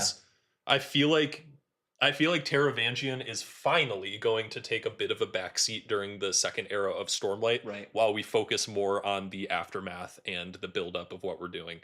I don't know about you, but I feel like if we just continue to get like every interlude is Taravangian, it's gonna like Wind and Truth did it, and Yeah. I think we're good to move on from that. So I don't know about honor becoming a hero in a big role as a shard in the future, but it's an interesting idea for sure. Yeah, I think it's interesting. I'm really excited for Retribution for one reason. Harmony. We have our theory, a lot of people have the theory about Discord. Yep. I'm of the mindset that Harmony is Discord, that there's not like another shadow, but we see kind of him being split into trying to be Harmony. That's just my headcanon. I'm excited to see what Era 3 tells us about that. But Harmony's messed up. Yeah. More than the other shards are, even, I'd argue. Mm-hmm. And yeah, some people are speculating it's because preservation and ruin were so counter opposites. Putting them together is causing fighting within Sazed, right? Remember, Sazed was even the one in his letter to Hoyd to be very adamant about the shards taking over the vessel. Yeah. The vessel has no power over the shards. And so with two shards, Taravangian holding two shards, what is that going to look like? What is the Discord for Retribution, right? Yeah. Maybe Discord is the more odium side, and maybe there is a more honor side, right? Yeah. Maybe there is another Spren. If it were following this idea that there is Harmony and Discord right now, Right. maybe there's Retribution and like passion or something. Yeah. Honor, a more honor, less odium. What is the And- anti-retribution? And I could see that. And again, we don't know what Discord looks like because I think we're going to see this in Era 3 a lot. Because, sorry, my idea about Harmony is Yeah. Harmony and Discord are two sides of the same coin. Mhm. Harmony is the anti-Discord, and Discord is the anti-Harmony. In a similar way of anti-Light, like it's the same investiture, Yeah. the same vessel, the same Uh-huh. powers combined. It's just a phase switch And- of that power. And it seems like Harmony is more preservation and Discord is more ruin. So I think Retribution sounds more odium. I think it's pretty likely there is a more honor version of Taravangian, right? And Joseph posits Justice. Justice, perfect. that's a Justice. good name. Yeah, because you've got this passionate feeling to have honor, right? So Justice could totally fit. I've seen that one I think online before, yeah. But I think it'll be interesting to see. I think Mistborn 3 is going to tell us a lot about what that's going to look like, Yeah. if that is even a topic in Stormlight Era 2. Right. I personally think we're going to see more Retribution, like you're saying, in other books Yeah. than we're going to see him in the Stormlight Arc 2, if it's Taravangian or whoever it is at that point, right? Yeah. Yeah. Yeah. Okay. Next Big T. Next one. All right, let's jump over to another Mac theory. Vasher published on Roshar under the name of Traxil. We know one of his previous aliases was Talaxin on Nalthis. Traxel wrote long ago on Roshar about the Unmade. Yasna distrusts him, but Hesi, author of the Mythica, thinks he was right, and most of what she's written in her Mythica has turned out to be accurate. We know that Vasher has been to Roshar long ago. Well, maybe we don't actually know for sure he went, but we know some number of scholars did, so he could have. Remember how Iali had the names, I know I'm pronouncing that wrong, or different. Sadeas's wife, Toril Sadeas's wife, had the names of different planets written differently with a Rosharan accent. I think Traxel was Talaxan's name written out with the available Rosharan phonemes.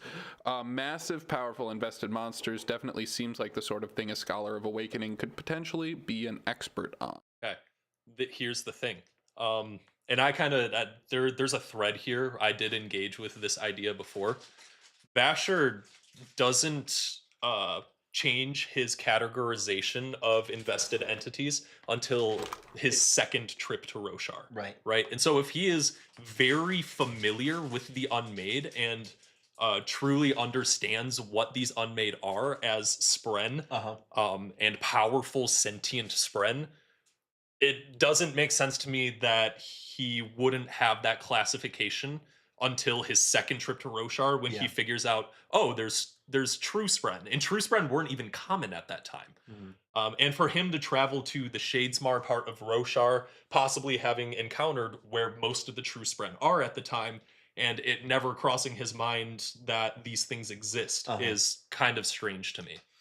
Yeah, and to add on to that, we have we're talking about how Traxel Yasna disagreed with him. Well, Yasna also disagreed with Hesi a lot. Yes, she did not like Hesi's ideas, and as you correctly state, the more we read about Hesi's Mythica and the more we read in the Stormlight Archive, she's dead on with almost everything.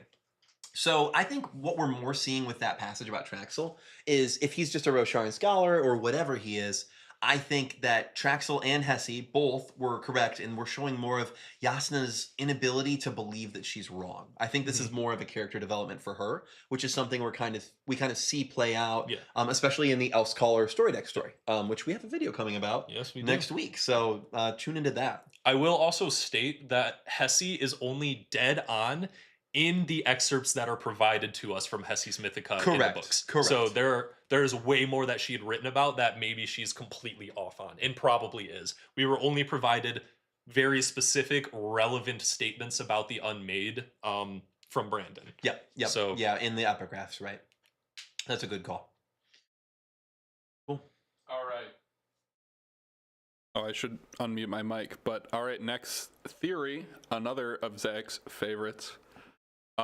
Chanadin will definitely supersede all Silladin shippers. Now, I don't know if Tome is saying that this is his personal headcanon. It might just be a observation of what the fan meta will be. And that's the thing, is he's not saying that this is a good thing. Yeah. He's not saying that Silladin is a good thing. Yep. Because I think inarguably they're not. It's not. Right. Like a single shard is a bad thing. Either of these are bad things.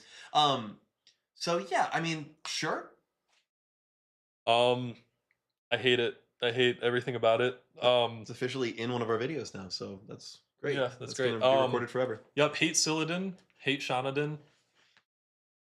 Yeah, whatever. That's my 2 cents. If you're unaware of what we mean by shipping Silladin or Shanadin, you don't need to worry about it. Yeah, don't worry about it. Nope. You are blessed. Yep. You are not being able to understand the words we're saying. Yep, that's correct. Ew. That's my mom from Shallan. Yep. 100%. Yep. Absolutely. Yep. Absolutely. Okay. That's how I feel about it. That's great. Yeah. All right. Another Okay. from Kruva. I guess he'll take this one solo. We are now light caller. Kevin. Yeah. Light. Yeah. I am Light. Weaver. He is caller. Yes, this is welcome to Light Weavers. I'm Kevin, your host. Yeah. So next theory, Adonalsium let himself be shattered and has the whole thing planned out. Eventually, all the shards will be united, and due to the amount of power, will immediately start thinking for itself, as investiture tends to. parentheses, casting out the vessel who united them. This entity is Adonalsium reformed. I don't think the power of Adonalsium had a vessel. Interesting. I'll start at the end here. So, not thinking Adonalsium had a vessel, I like that idea. I know a lot of people have been speculating on who Adonalsium's vessel is, if they're still around, all this. So, that's a cool idea. Adonalsium let himself be shattered. I think you're dead on. Mostly because what we see in Wind and Truth, when we're talking about the clash between Honor and Odium, right? The clash between Honor and Odium, their first clash, was actually with Cultivation in the Hornator Peaks, I believe. And Honor immediately tells, Tanavest can immediately tell their clash would be devastating to the region. And then when Tanavest lets himself be provoked enough by Rays to actually clash over the Shattered Plains, it devastates the entire place, right? It shatters the plains. It may have something to do with the fourth metal, right? Or the more fourth moon metal. But obviously the shattering of Adonalsium, that should have, if we follow the same rules of the clashes between Honor and Odium, and the rules of Ruin and Preservation. When Preservation, Vin pushes against Ruin, the tidal wave comes and is going to destroy the whole place. The shattering of Adonalsium should have destroyed the entire Cosmere, right? Like if there was this big clash. And again, maybe I'm wrong there, but I don't know. I think you're right in that Adonalsium, God, should have had some control. Also, why did they get the Dawnshards? How did they get the Dawnshards? Also, all the foresight, right? Yeah. I don't know if you touched on the that. fortune and stuff. Yeah. No, 100%. I think he had to have let himself get shattered. It's interesting because we see Endowment in her letter talk about how Adonalsium wouldn't share his investiture, and he made that mistake. So, I don't know. Let me ask, do you think that he let himself be shattered rather than create massive amounts of like harm and destruction? Or do you think, like Kruva initially said, that he let himself be shattered because it's all a part of the plan, right? Yeah, right, That reminded me of the Faith of a Threnodite, because somebody has that comment to Sig in Sunlit Man of like, he's like, hate to break it to you, but Adonalsium is dead. He's shattered. And they're like, oh, we know. And he's like, well, how can you believe? And it's like, well, he sent you here. And he's like, that doesn't make any sense. And it's like, well, who brought you here? Or what brought you here? And he's like, oh, it was auxiliary, which is a tiny little piece of Adonalsium. We also have the Iriali, right? Yeah. Their whole path is to take them back to Yolen. Yeah.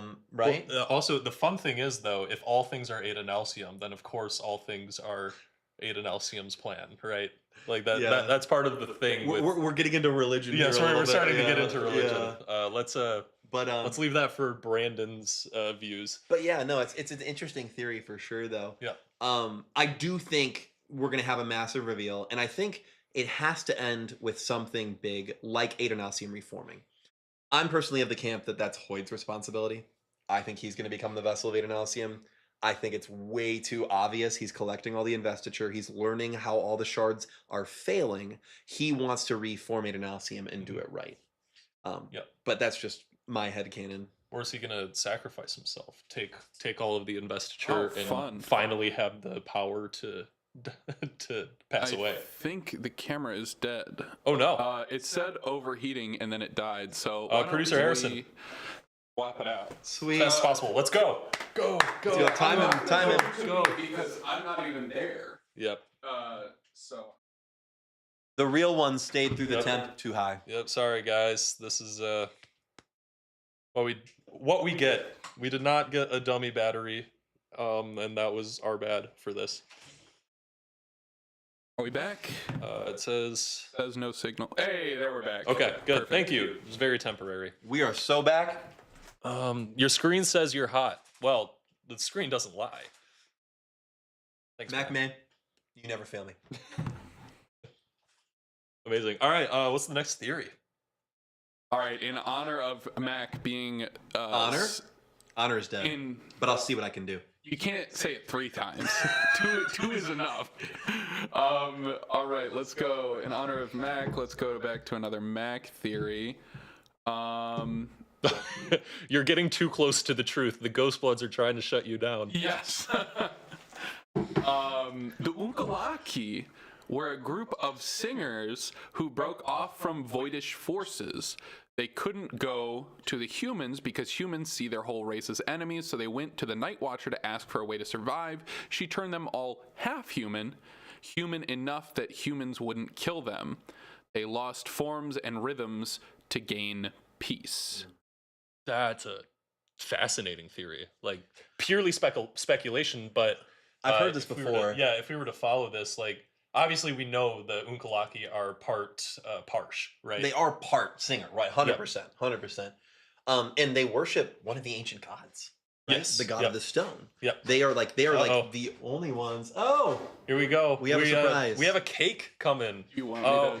Wife reveal at the very least. oh, they don't want to be on camera. Yeah, they don't want to be on camera. They don't want to be on camera. That is totally understandable. We have Look over here. You can look at my Thank you. ugly mug. incredible 1K. Let's not. 1,000 subscribers. All right, get out of the way, and then I'll cake reveal. Are we cake reveal? Cake reveal. Cake reveal. Hey, 1,000. Thank you so This is much. because of you guys. Thank you so much, all of you. We love you guys. Now you have to eat the whole thing right now. I'm actually Okay. going to ship Yep. half First- of it to Mac, I think. So. Oh, okay. Yeah, Very absolutely. fair, Is Is very this like fair. a wedding where I get to like put some of it on your face? I don't know. Is it a wedding?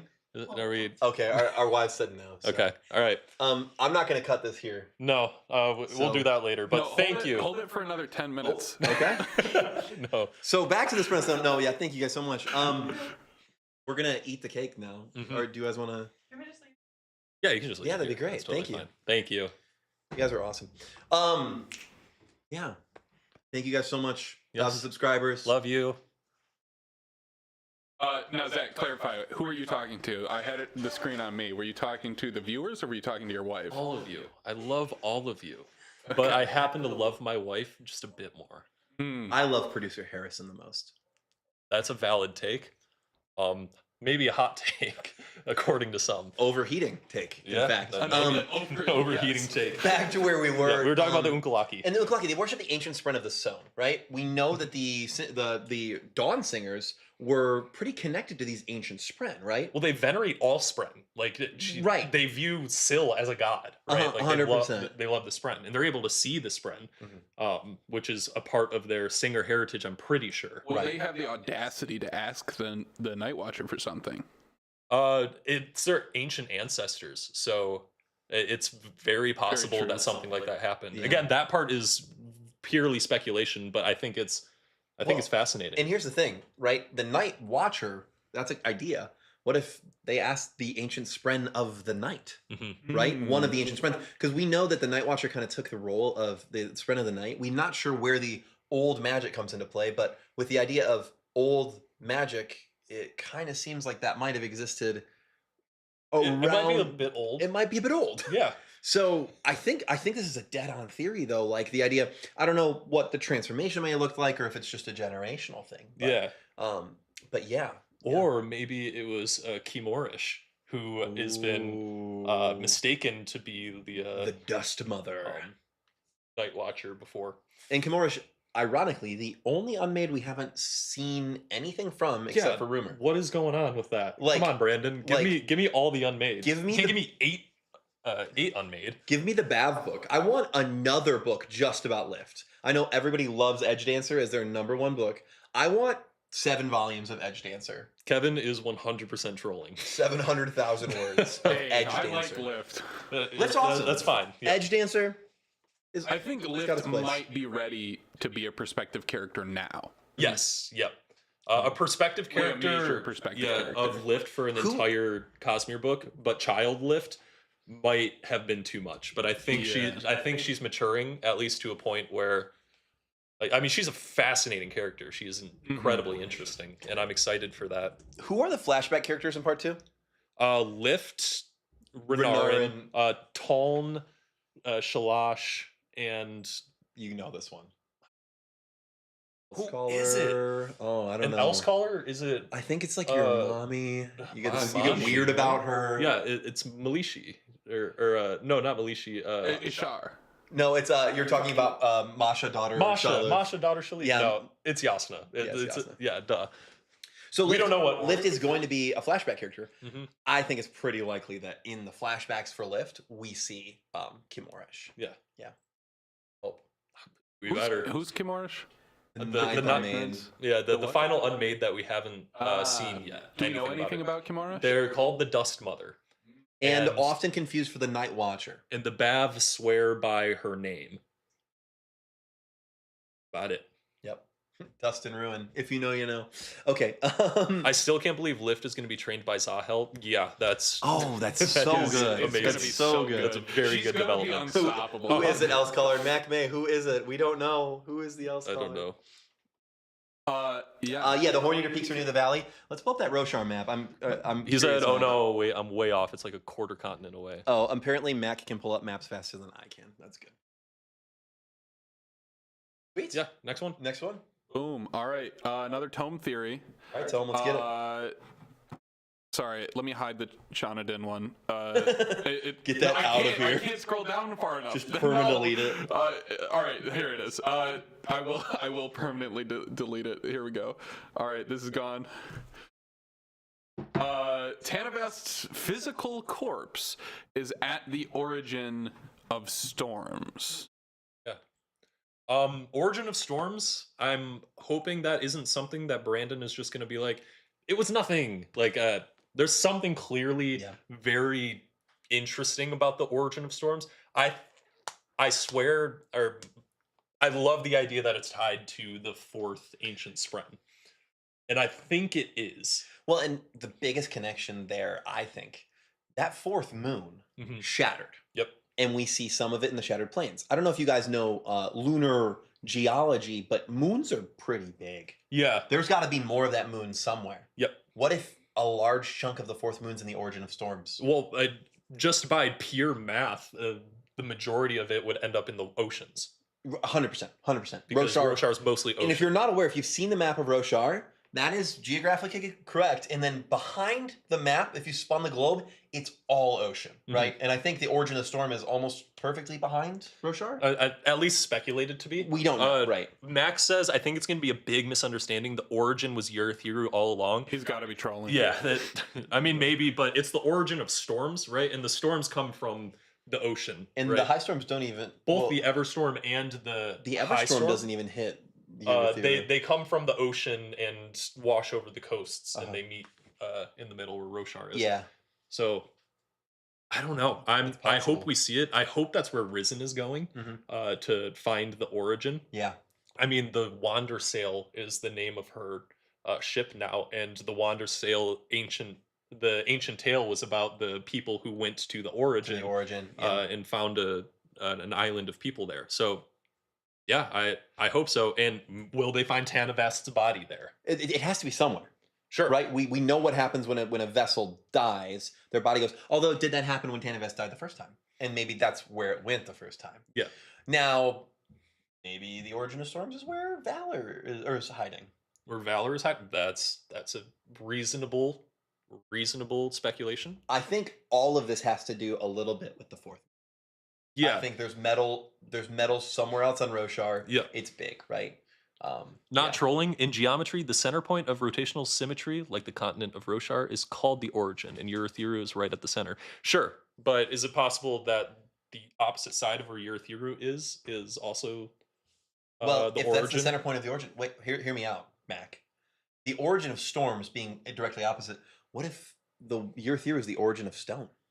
The origin of the land. Whoa. Another origin. Whoa. Yeah. Because we see a huge amount of investiture. It's massive. And Urithiru is very important. There could be another origin. But Urithiru at the center of land and being the center of stone, you know, the Roshar is shaped like a fractal pattern, right? Yeah. And Urithiru sits at the center, at the origin of that fractal pattern. Mac, I think you're onto something, Mac, but I think it's a different origin. I think you might have found something else out. That's interesting. Yeah, all right, Mac, we're going to make a video about that now, so get excited. Yeah. I like it. All right, maybe Tanavest's body's there. That's where that is a speculation. Yep. And has nothing more to say. Maybe it's at Urithiru. Have they really explored all the doors? True. Yeah. Yep. Innovet's body is in the base. It's just in one of those It's water in the basins. basement. Yeah. No, it's just in the basement. Yep. It's just hanging storage out. closet. Somehow found his way into the basement. It's in an aluminum Somehow. coffin. Yep. Yeah, all right. From Zek Kate Tyler, Rithmatist is secretly a Cosmere book, and one of the missing shards is what's controlling the Chalkings. Tell me everything you know about the Rithmatist. Absolutely nothing. I made it about 3/4 of the way through the first book. So the Rithmatist, for those of you who don't know, for those of you who are Cosmere exclusive, I appreciate you. Rithmatist takes place on Earth, right? It follows a boy who has bad luck, and that's his kind of talent. There's a whole family that has talents. Very, very interesting magic system, very Brandon magic system. Because of that, I can totally see what you mean, that this could fit into Brandon's world. I have very similar theories about detritus and Skyward, sorry, that Skyward would fit really, really well into the magic systems of the Cosmere. It would fit really well into the astronomy of the Cosmere. Mhm. But again, that's an Earth story, and we've gotten pretty clear detail from Brandon. Earth has no place in the Cosmere. Yep. He's He's explicitly stated if Earth exists in his work, it is not a Cosmere story. 100%. It doesn't get more clear than that. So I think it's obvious that that's not true, but I really do like the speculation. And here's something for you. Here's something that I will say, and I this is a video idea I've had for a while. What does the Rithmatist tell us about the Cosmere, right? Because we haven't seen a lot of. Everybody say goodbye to Mac. yeah, Say bye, goodbye. Mac. Bye, Mac. We'll Appreciate miss you. you. Yep. We'll see you in the next video's comments. Yeah. But the Rithmatist, sorry, it takes place in modern time. It's like 2000s Earth, right? So we can learn a little bit about how magic might look, how the world might look, that Brandon's going to write in Mistborn Era 3, which is going to kind of take place in a similar time frame. So, and I think Skyward tells us a lot about what the future of the Cosmere is going to look like. That's the video idea I had. Because we see a lot of this space age Brandon Sanderson magic systems. But yeah. No, I don't know. I think it's a cool idea. I love Brandon's other works, but Yeah. but That's the just Rith- not the case. And the at the end of Rithmatist the day. is Yeah. it's a children's story. It's hard to read. Yeah. Fair enough. Let's go to the next one. All right, another Mac in honor of him being gone. Elend was a Malatium misting. Venture line is powerful with allomancy. Straff was a misting. He had a mistborn son with a ska mistresses. He had a horde of misting progeny, which is more likely that his pureblood son with a noble mother had no power at all, or just that his power was one of the half that don't get tested for. I mean, it could be electrum or aluminum or something. It just amuses me to have it specifically Malatium. So, I mean, Refresh my memory on what Malatium is. it lets you see into a person's past. Yep. I just pulled it up for God metals. Malatium. It's an alloy of atium, right? Mhm. And if you're not aware, atium gets really weird because Brandon had to retcon what atium was. Mhm. The atium we see being used and burnt in Hero of Ages. Hero of Ages is actually an alloy of atium and electrum. Yeah, atium electrum alloy Because of some sort. because atium technically isn't burnable in Laris's magic system, in Preservation's magic system, in case you were wondering. So malatium, seen to another person's past, it's interesting. Do we see Elend do it at all? Well, No, no, but no. that's the point. It's kind of a funny theory because Yeah. there would be no way to know or reason Well, to know. if he did it while he was a full Mistborn, spoiler warning, Yep. we would see him be better at it. Right, but let's extend this theory. Uh-huh. Is it possible that all of the noblemen were mistings of some sort? That just Gnats, half, right? They were yeah, gnats. Yeah, just half of them either they couldn't burn because they didn't know the metals existed, or they were one of the ones that just do nothing if you burn it. Like you didn't know that there were atium mistings unless you were to swallow atium and burn it. Right. Here's my question, because we see that with Laris snapping everybody in the end of Hero of Ages, right? When the mists are killing people, but it's because she's snapping them, It's right? true. Some people just Anybody die. who was snapped couldn't have been a mystic, right? No, if you're snapped, you become a misting. But I'm saying anybody who was snapped couldn't have already been a misting. So True. So I don't know. I don't know if any of those were noblemen. Those were all army people. They could have been a mixture of noblemen. They could have been all ska. I think they were all noble people. If they were all noble, then that tells me that no, right? Then there are noble people who have absolutely no allomantic ability. because they were snapped Sure. as ATM mystics. Good call. Or they were always going to be, and that's the other thing. Maybe everyone always has the potential of it, Mhm. but the snapping is different for different people and it requires different things. Yeah. Maybe it's possible to be snapped no matter what. Mhm. But I don't know. That was Hero of Ages, great book. I love it. Say what you will about Well of Ascension. The journey was worth the destination, in my opinion. But yeah, that's another theory. We Yeah. We don't cool know. idea. We'll see. Read and find out. Next one. Next one, another one from Tome. Dalinar was essentially returned by cultivation and is now with her wherever that is. Sorry, I want to pause. Nightblood said no noblemen were hurt by the mists. Then were they all ska? They were all Scott. I thought so because it was the soldiers, right? Yeah. And the noblemen were still acting as noblemen. The Ska were still kind of the peasants. noblemen had the ability to stay out of the mists because they weren't forced to be in them like everybody else was, right? Yeah. No, but you're totally Well, right. the ska, the soldiers were all ska. Well, Nightblood, and again, I'm not sure what our. Yeah, that might not be true. I'm not sure, but All ska. All Ska, huh? Interesting. all Scott. So that's cool. And if that's right, then that actually, I think, leads more to Zach's idea that every nobleman would have been a misting of some sort, and half of them are Nats. Well, I thought ska weren't granted the allomantic And- abilities. But that's what I guess the mists are doing, right? no nobles yeah, were hurt right. by then. I don't know. I think there's a lot of I'd have to reread it for sure, and I'll take your word for it, Nightblood. But yeah. I didn't think the That's ska cool. were even given the ability to have. Well, Demu, abilities. not Demu. Yeah, Demu, right? Demu's a nobleman. He's a nobleman, but wasn't he given the who were the people who were given the ability to burn ATM at the end? There was a couple notable ones. Yeah. It was Elend led the charge, right? Right. But it was all these people who were able to eat AT and kill him. Yeah, weird. was there- Because all the how did ska, that they were the happen? peasant class, Yeah. right? Like the noblemen were the city guard. Yeah, and that's the what only most of reason- the armies were made of. The only reason Vin, well, and again, a lot of the Ska are part noble, right? Mhm. A lot of them are. I think Yeah. more than we would even be led to believe. Yeah. Just with the generational. For sure. Yeah, that's like, true. That's so, true. and that's what's Vin, right? Yeah, Vin is Vin. a Ska with half noble blood. Yeah. That still makes her, both, and so she's able to be a full Mistborn. Yeah. So I don't know. Yeah. Maybe. But yeah, no, that's a good catch, Nightblood. Yeah. But back to our other theory. What was that again? Dalinar was essentially returned by cultivation and is now with her wherever that is. I think this probably refers to that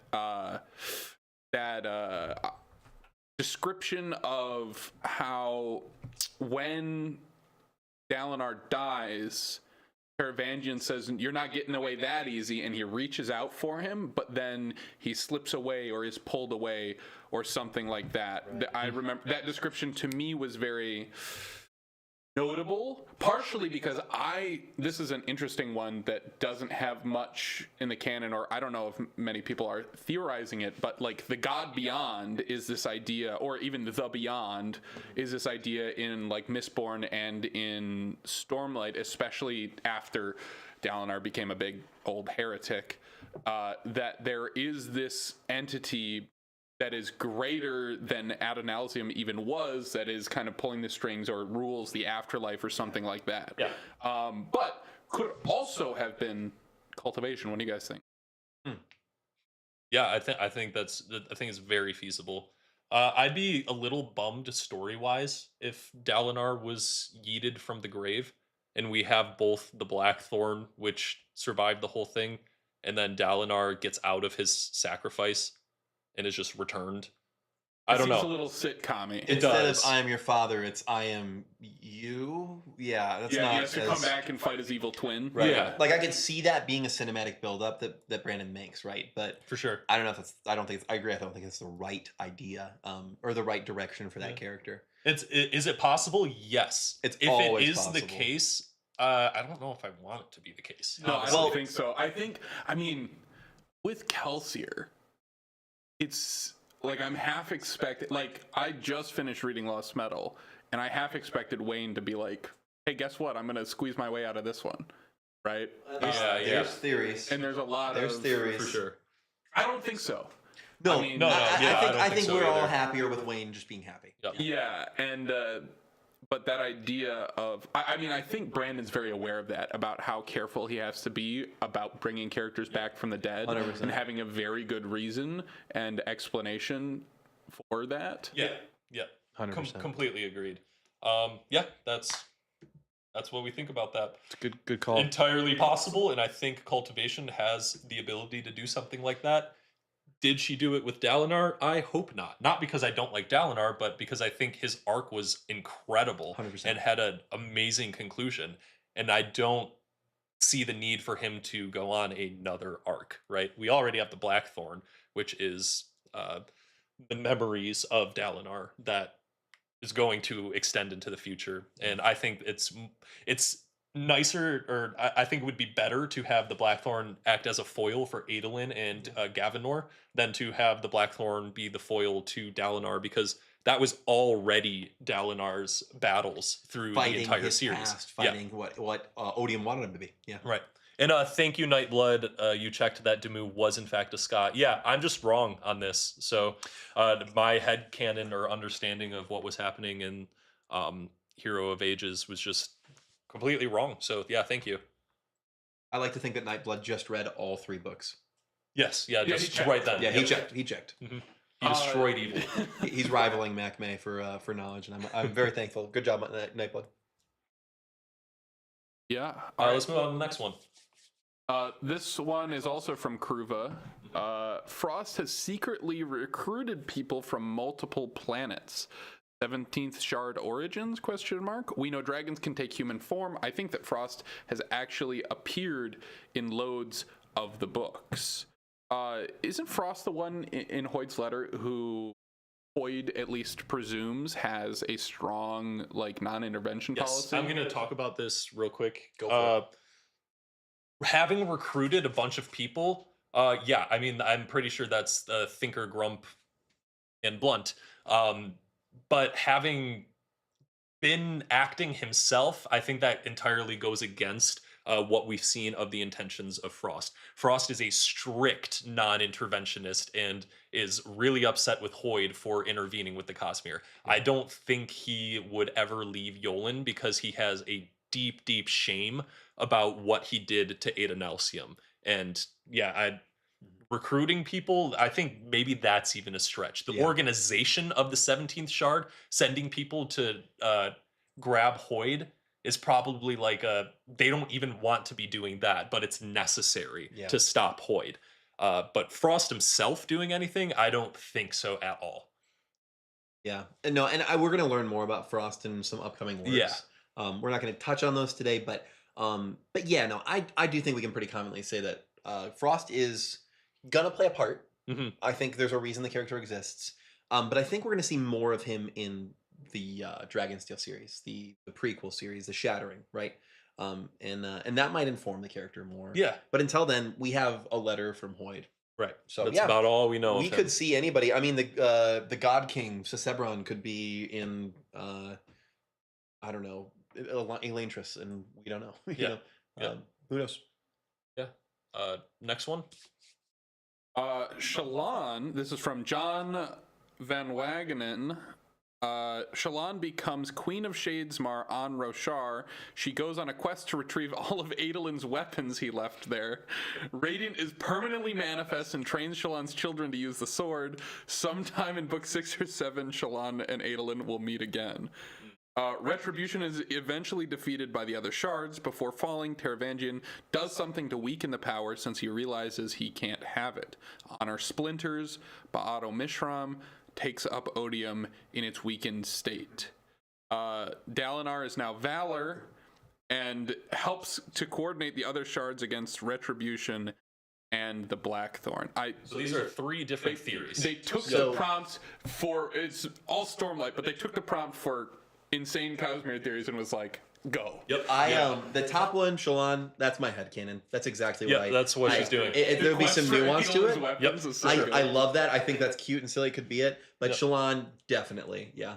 Yep. Maybe not queen, but... Right. But I hope we see Shallan interacting with the Spren more in Yeah. Shadesmar. I'd love to see more of the Spren politics between all of the different factions of True Spren, because we've really only seen a couple factions. Shallan will be a queen in Shadesmar, but only the same queen that she's always been. Yes. Queen. She's my queen. Absolutely. Next one, Retribution is eventually defeated by the other shards. I mean, yeah, Likely. I think that's very likely. Taravangian does something to weaken his power since he realizes he can't have it. Honor splint. Yeah. I think that fits within Taravangian's character. Yeah. I think he feigns altruism. He feigns this. We've seen as such an act because of his selfish sheltering of his own family. We see that with the Carbron thing. Like, from Carbranth. but he literally transfers it to the spiritual realm. That's a selfish endeavor. It is, but I don't know if it's like an act that he's putting on. I think he truly believes he's doing what's best for humankind. No, I agree But with he also, I mean, he even talks about it. The fact that he sheltered part of Carbranth is of great shame to him. Yes. Which is why I think he's genuine, right? I don't think That's it's fair. an act That's he's fair. putting on. I can see that, yeah. I think he really is. He really does think he's doing what's best for the greater Cosmere. He's just doing it in horrible ways. But yeah, that's interesting. I do think it would be in his nature to weaken the powers. 100%. 100%. What about Dalinar now being Valor? That plays into the same thing. Yeah. I think it's worse for the character. Yep.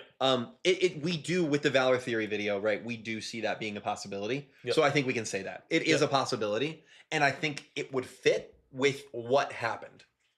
I don't think it fits the character. I don't think it honors the character. I Yeah. don't think it's what should happen. Right. So in my head, no. Yep. But Shallan, queen, yes. Comment from Nightblood. Gav will become a Dustbringer. What do you guys think? Do you think Gav will say oaths? Well, I mean, we talked about how oaths may not even be a thing anymore. Which I'm sorry, but I really hope it is. Yeah. Like, if Okay. Yasna if we best never get to see parts. Yasna swear an oath, I'm gonna be really upset, right? Like, yeah. And here's the thing, Masha, daughter Shaliv, right? Zeth's wife, spoiler alert. We don't know that she's an Elf Caller before Retribution, right? Like we don't know we don't that she know. is, but she is an Elf Caller now. Like we see that in Knights of Wind and Truth in the epigraphs, the second part. she calls Yasna the the head leader of their order. right? So unless Yasna switches sides, departs from Ivory, I think it's very possible, right? Yeah. Dustbringer oaths. I was looking it up. So I'm sorry. Masha does talk about how things like true Spren bonds are far less common than they once were. Yep. So it's still around. It's just, it definitely has changed, and it's definitely less common, but we don't know what it looks like. And I think it could be, there could be a lot of reasons. So I pulled up Dustbringer ideals, and all Coppermind has for us is the second ideal is focused on self-mastery. I think that could definitely fit with Gav, right? Yeah. I mean, self-mastery, he has failed, right? He trusted Odium in this contest and was betrayed by Odium. I think this could very well turn into the arc of, I need to become greatest. I need to take on the Blackthorn. I need to fight against Retribution, yada, yada, yada. Or I need to kill everybody in Yerithiru. I don't know. Yeah, there's a comment here. We know that oaths are still a thing because Sigil is asked if he's sworn in the Sunlit Man. And I think oaths may take on a whole new thing with Retribution. Well, because now Spren are able to leave Roshar, right? I don't know. Well, yes, because auxiliaries with.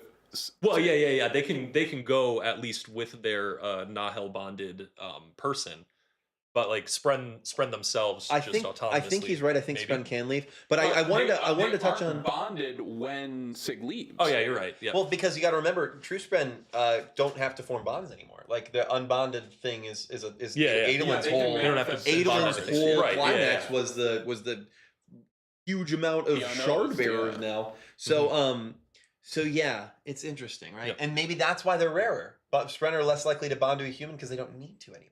Right. Yep. They can fully manifest. And the constraints on the whole system are gone now. Yeah. So, yeah, very interesting. Bye cultivation. Yeah, nothing makes sense anymore. Maybe they're rarer on Roshar because they're the same frequency. They just happen all across the Cosmere now. Or they're rarer on Roshar because we had another desolation and they're going to take some time until the Voidbringers return. No. Yeah. Yeah. I don't know. Yeah. Yeah. move on. Cool idea though. All right, this one's from GBCX Prime. Retribution's killing of Hoid forfeits his ruling of Alethkar and was an intentional play by Hoid. This is perfectly set up by A, these rules being laid out plainly in chapters involving wit in the Way of Kings, and B, Ruthar's big moment in Rhythm of War is given as an example of this to keep it relevant in readers' minds. Because he is the Queen's Wit. Correct. The problem is that Retribution had already completely conquered the lands of Alethkar, and so whose laws rule that land now, right? Yeah. And If anything, we would see Taravangian lose grasp of honor immediately by breaking that oath. right, yeah, So yeah. yeah. I think that would have because already been Yasna revealed. is no longer the queen Yeah, yeah. because Well, Odium wins. She is still of the Alethi, though, right? Perhaps. Just I not don't of remember. Alethkar, right? Yeah. Because Odium controls Alethkar, and if you're going to talk about how like the kingdom is the people and where the people reside, like I mean, Yasna has no ownership over Alethkar anymore because it had already been completely conquered by Odium before the contract finished. It's interesting. It's fun though. That would be interesting. Yeah. I had this thought about how in King Lopen, spoilers for the story deck story King Lopen, if you want to close your ears to this, King's Wit is killed by Danlin. Yep. Although This is the new King's Wit. Yeah, the new King's Wit is killed by Danlin. Mm-hmm. Although this is arguably after Lopen gives the title back to Elhokar. Right. So the former King's maybe Wit. it's ambiguous, Yeah, but it's a weird story, guys. Danlin Oh my could gosh. technically be forfeited of her titles. But yeah, I mean, who's going to impose the ruling, right? Are you going to walk up to Retribution and tell them, "Hey, you killed the King's Wit. You got to leave now." Well, I think the basis of this theory is that we know that shards, specifically Odium, is very specifically held to the oaths and to the things that they say. The shard itself. Yeah. Yeah. So yeah, for sure. I don't know. Calvin Patterson is leaving. Thank you. Keep it up. I got to go to sleep now. LOL. Dude, God have bless. a great night. Yeah, Thank you so much for joining us. Thank you so much for joining us. But so I guess what they're saying is that if the shard was holding Taravangian to this promise, well then we wouldn't see this epilogue of the Pure Lake flooding and the Everstorm covering the land. We wouldn't see that. It would have been touched on in Wind. It would have been like, oh, and then sunlight sparkles through in Eerie or something, you know. Yeah. But cool idea. All right, though he will live forever in our hearts and in your future comment section. We'll go back to Mac. The Unmade were once all city spren. And I wish Mac was here for us to talk about it. Yeah, Mac, throw in some comments when you watch the VOD later. Yes, I'm please. Sure. City spren already as a concept, like I don't know. You know, Yeah. I know Hoid has talked about like having danced with a singer in the past and there being these grand cities. It's just, why aren't there city spren now is my question.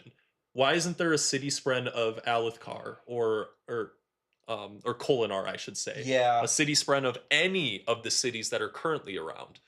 And why is there no specific mentions of the past? Yeah. Yeah. Well, and he says the Unmade were all former city spren. Yeah. Yeah. So why 9 then, right? Like, well, I think it's the Silver Kingdoms. Were there 9 Silver Kingdoms? Yeah. Okay. Or 10 Silver Kingdoms possibly, and just one didn't get unmade or something like that. Right, I don't know. right. Sorry, Mac. We're not fully clear on your theory. What? There's one made and 9 there's one unmade. made. New theory. Yeah, there is made. one made and there's 9 unmade. So yeah, I like the idea. I mean, maybe they're not called city spren. Maybe there's something else, right? Yeah. What makes Kusasesh? What makes these other large spren? What makes the Taina, right? Yeah. I mean, maybe the Unmade were all Taina. Those are cities, right? Right. Yeah. I mean, what are the Unmade? The closest idea I think we've gotten was when Shallan touches Ray Shafir and realizes like this is so much like a creation spren. And I think that's kind of what Brandon's going for. I wouldn't be surprised if every one of the Unmade was a true Spren at one point. Yeah. Baby Joe jumps in and says Shinkak Nish wasn't unmade. That's why the stones are still holy in Shinovar. Yeah, I mean, yeah. that's a great point. Honestly, that is a really great point. And that definitely gets crazy. These were 10 Spren who were corrupted by odium, right? Or 9 of them were corrupted, but it would make sense that they started as 10, yeah? Well, isn't all stone holy, though? To the Shin, that's what they just refer to everybody else as Stonewalkers, and I mean, it's kind of the fault of their belief system that, everybody else just has to sin. Can you look at my theory? Baby Joe, let's find Baby Joe's theory. Yeah. I was going to say something else. So along the lines of City Spren, the City Spren is where I struggle, but here's the idea, right? What if there were 10 great true Spren with the 10 great kingdoms, the Silver Kingdoms, and each one of them had a true Spren that was like the originating Spren of their Order of Radiance, and maybe it was the Spren bonded to the Herald of that order, and not all Heralds obviously took on their orders, but I don't know. There's definitely something to the theory, right? For sure. Like 10 is an important number, 9 and the Shinovar connection. I like that connection, right? But what's it? What do we have? Baby Joe's theory? Yeah, Baby Joe's theory is that Ba'aro Mishram was, at least in part, the portion of the stone old god that inhabited Stormseat. And he says he has some references replied below, but I don't have those here. So I really think you're onto something with the fact that specifically Mishram was something before she was unmade, right? I think every unmade was something before it was unmade, but something important. Yeah. Because she's the only 3. We're overheating again. Oh no. Well, Battery. But she's the only 2 hyphenated unmade, right? Yes. Yep. So yeah, I don't know. What do you think? Honestly, like I hate to do this, but I'm just not well educated enough on this theory, and I'd love to research it more, and maybe we can give like an actual video behind it, do the theory justice. But I really don't have much to say about it right now. It's just like I don't know where this idea of City Spren come from, and I don't know like why there's a jump also made to those being the things that are unmade, and there's absolutely no like historical reference to this or thought given to this. Right. Like all we know about the Unmade from even Honor's perspective is given in his account of how the war is going. It's like first my Radiance, and then his fused, and then or my Heralds, and then his Unmade, and then like that's I don't know. I do think the Unmade are either going to be gone by the next era, which there's a chance of that. I don't think that's going to happen. I think they're going to get explored a lot more. Yeah. Because I don't think they're going to be on Retribution's side. I think they're far too much odium to work entirely with Retribution. And I think that's where you see Retribution helping the listeners at the end of the book, because Retribution isn't odium anymore. Yeah. Right? Like odium was fighting against Honor, against Dalinar, against the forces of Urithiru, the Coalition. Odium's gone, right? Odium is within Retribution, and that's going to look different. So, who knows? And I'm so sorry, Baby Joe. I want to do this theory more justice, but in your comments, I don't know what you're saying. What parts of it are your theory, or what parts of it are actually confirmed in the text? And I need to go back and read your theory, and maybe we'll do it some more justice in the future. Yeah, the structures, that's really interesting. Yeah, we're going to look into this for sure. That's cool. And there's enough here, Yeah. All right, let's jump. But even that one, that's not like a crazy theory to me. That's like a potentially really well structured and thought out theory, right? 100%. Yeah, no, that seems like we're going to find a lot. Yeah, and Baby Joe, I definitely see what you're saying. Definitely very cool. And I'm sure Mac will have a lot to say as well. Yeah. All right, Mac's last theory of the night. Alono, is that how you pronounce it? I don't know who this is. It would be Alono or Alonoe.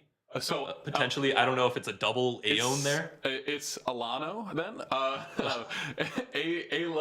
Alonoe is the avatar of Autonomy named Jadeth on Elantris. I gave them a dirty look. It's Elantris. Yeah, Elantris. Thank you. She figured out what Kelsier did to her. Remember that it's public knowledge soon that Kelsier took up preservation at Laris's death, so it's not going to be hard to put 2 and 2 together, and has animosity for him. She is the avatar in charge of purifying the door on Cell and providing it to Bavadin and the other avatars to further Autonomy's goals. That's why That's for sure Trell happening. Yeah. That's had really cool. Yeah. so much of it to form the perpendicularity in Lost Metal. Yeah. The few meager jars of it Kelsier has is what he's been able to arrange to have stolen from her distribution. We know that Alono wanted to ascend to be a shard.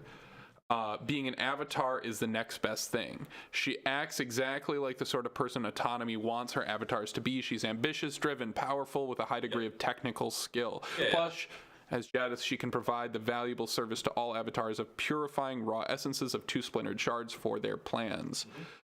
Even though she has experienced drawing useful power from the door, that pipeline of power that was keeping the Ire Fortress manifested.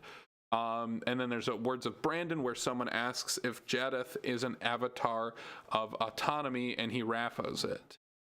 However, he does say that the people have some valid reason to believe it, and if Jadith was ever represented by Dominion, we know that Dominion is currently splintered, and it feels very Autonomy to move in and take over another shard's religion. I think this is a extremely solid theory. Yeah. It fits really well. Yeah, whether or not it is Alono who's doing this or whatever the avatar is, I think it's I think. Sure. Yeah, it's very possible. Definitely. I love it. The whether Alono is Jadith here or Alono is Wern, that's something that I'm still interested in, but I mean it's a meaningless distinction. Nobody gets to talk to Jadith besides Wern, and Wern only talks to the Gragdets and the Gjorns. But I mean, the Elantrians can make themselves look however they want. So I'm all in on this Autonomy messing with Cell and trying to take it over. And who knows if by now Cell is already taken over by Autonomy. And that's where I'm really interested, because I know Elantris 2 and 3, if they're going to happen, it's unfortunately an if, those were going to be, I believe, future books. And that could be a very much Autonomy influenced world, right? With no active shard there. What's countering it? Right, Harmony had to work like crazy to keep Troll off schedule. And barely. But yeah, Raffos it. He basically confirms it. Yeah, absolutely. It's one of his biggest wink, wink, nudge, nudge Raffos he's given since the Shauna. And we know how the Shallan thing that turned out to be. He trailed us on for the whole book. That was the one crazy reveal, but. Baby Joe, real quick, I just wanted to say, if you're, I don't know if you're in the Cosmere Horizons Discord, but you should definitely join there. I know Matt goes crazy there talking about that theory. Yeah, I definitely want to read this full theory, and we'll probably make a video. We'll drop on into it. that, and we'll drop into that Discord channel too. To talk through it for before sure. we make a video. Cool, guys. All right, let's jump in because they're in chat. That Liberalita has a theory. Kelsier will pick up the Autonomy shard. Either the mysterious unknown Khandra or Melaan will find Kaladin's body that Seth buried and pose as him in Arc 2. So this is 2 theories. Yeah, this is 2 theories. Okay. Second theory, just to touch on first, maybe that's a fun speculation about plot, but right, because Kaladin did leave a corpse, right? he did. Yeah, they buried Kaladin's body. Yeah, any Khandra could technically maybe Find his bones. gun any Herald's bones, right? Right, The original ones, yeah. So maybe I don't know why that would. Yeah, you're right. It would have to be the original. That's a cool idea. A Khandra taking on Kaladin's bones. But also, they would have to know. recent. They would have to know everything about Kaladin to properly impersonate him, and Kaladin's not alive for them to interrogate and torture. Doesn't seem that hard to figure out a lot about True. Kaladin. Yeah. But But to separate the myth from the real Kaladin, Sure. to convince the people that know him, Sure. who knows? I mean, it's fun. It'd be fun to see a Khandra take on Kaladin's bones. And I do think we're gonna get some Khandra and Roshar pretty darn soon. Here. yeah, if we haven't already. But let's talk about that first theory. Yes. Holy cow! Yep. Yeah. Kelsier being Autonomy. I mean, I think. that's scary. Yeah. Yeah. I think this kind of thinking is what would make Autonomy the big bad. Yes. Someone like Kelsier taking on Autonomy. Yep. Think about Kelsier and his failings, his successes, his abilities, but also his emotional state. taking on a shard like that with that much reach and control, Yeah. I think you could see a very short-term, devastating conflict. I mean, Zach and I were actually talking earlier about whether or not we would define current Kelsier as a villain, because it's the words of Brandon of like in my other works he would likely have been the villain. Yep. He was the hero in Mistborn Era 1. I was arguing that because we know so little about Kelsier and where he's at in his headspace right now, that it would be hasty to condemn him as a villain right now. Yeah. He's certainly problematic, but complicated. yes, but like knowing where his heart is at, because like Dalinar was a villain, and then he became much more questionably potentially not a villain. Yeah. While despite doing something that some people will definitely claim it was a mistake and a huge error, and obviously he had character development, character growth. But yeah, as far as Kelsier goes, like, but Kelsier with Kelsier, any shard, he did take up preservation, but the shard really didn't like it, right? Yeah. Like he had to use, I forget which device it was. It was the Irie device that they made. Some Irie Fabrial or something. It was some sort of Elantrian tech, to be able to take on the shard of preservation, and then he quickly gave it up to Vin. Which I think gives even more credence to the theory. Kelsier didn't find the right shard yet. Yep. But he will. He will. Yep. Whether it's ruin or autonomy. He doesn't want to lose his consciousness and die and survive fade away. With autonomy. The survivor of hath sin. That's good. Yeah. And literally to comments in chat, I just find it funny that Mraize calls Kelsier shrewd in Wind and Truth, and Tanavest also calls Bavadin shrewd. Ah, there you go. Yeah, and those things are not on accident. Yeah, I mean, either that or it's not intentional, but it's subconscious from Brandon. Yeah. But Kelsier, as far as theories, like we talked about how there's some theories that could happen, don't want it to happen. Yep. This is one could happen. I would love for it to happen. That would be amazing. I would love to hate it. Yeah, I would love to hate it. Yeah, no, absolutely. Yep. Yeah, we've seen nothing about Bavadin, right? Like we've seen so much about her avatars, and maybe the reason we haven't seen anything about Bavadin is because we're not supposed to care that much about her. Because it's a great theory. I'd love to see that. Yeah. All right, we've got our last two theories. Wow. Thank you guys for Nightblood. Sick. Good way to end it. From our friend who was at dinner and stopped in, Cosmere Horizons. Oh, what up, Dylan? Nightblood will be a vessel at some point. No idea what shard, though. First of all, Nightblood just inhales and annihilates investiture, right? Like, just completely consumes it. Because Brandon has talked about how Nightblood can get full. And that happened to him when he stabbed Taravangian. Yeah. He was filled with so much power that he eventually just became full and couldn't absorb more. Okay, couple great comments just came in. Okay. First of all, Nightblood says, I think the most likely shard for Nightblood to take up would be Ambition after he destroys the evil. Which we've already talked about. Let's just make it happen. Nightblood eats the evil and is full. Yep. And then becomes a person. Well, the problem is he did this with Odium. Yeah. He stabbed Odium and became full and didn't become Odium. Here's the thought, though, right? Was Odium evil? Was eating Odium his destiny, or is the evil on Threnody actually Nightblood's destiny? Nightblood doesn't even know what's evil. He's just... That's a good point. I'm just... there's a line, right? There's a line. But I think something would have to change with Nightblood, and maybe that's happening. Like, Nightblood was changing, thanks to Kaladin. Kaladin can do therapy on a sword to change Nightblood at the end of Wind and Truth, to, instead of just annihilate the investiture and consume it, but to hold it and become a vessel of it. That's pretty sweet. I think that's a pretty stark nature shift of Nightblood that has to be made, but, I mean... Nightblood can do anything. Nightblood is going to change. I mean, there's going to be a whole book. Nightblood can grant surges. Maybe Nightblood will get a metal mind and store his identity, and and then where is all of that investiture going? Right, you can't destroy investiture. Right? Yeah. So is that confirmed? It only changes state, like matter. How matter only changes state. Like matter and energy. It's the same thing with the investiture, energy, and matter. Yeah. They can change state. Is there in hemalurgy? Hemalurgy is a net negative. Right? Yeah, net in negative. power level, where does the additional... Is that just gone with the dead person? It just leaks out into the spiritual realm. I think. Spiritual realm, I mean, yeah. that makes sense.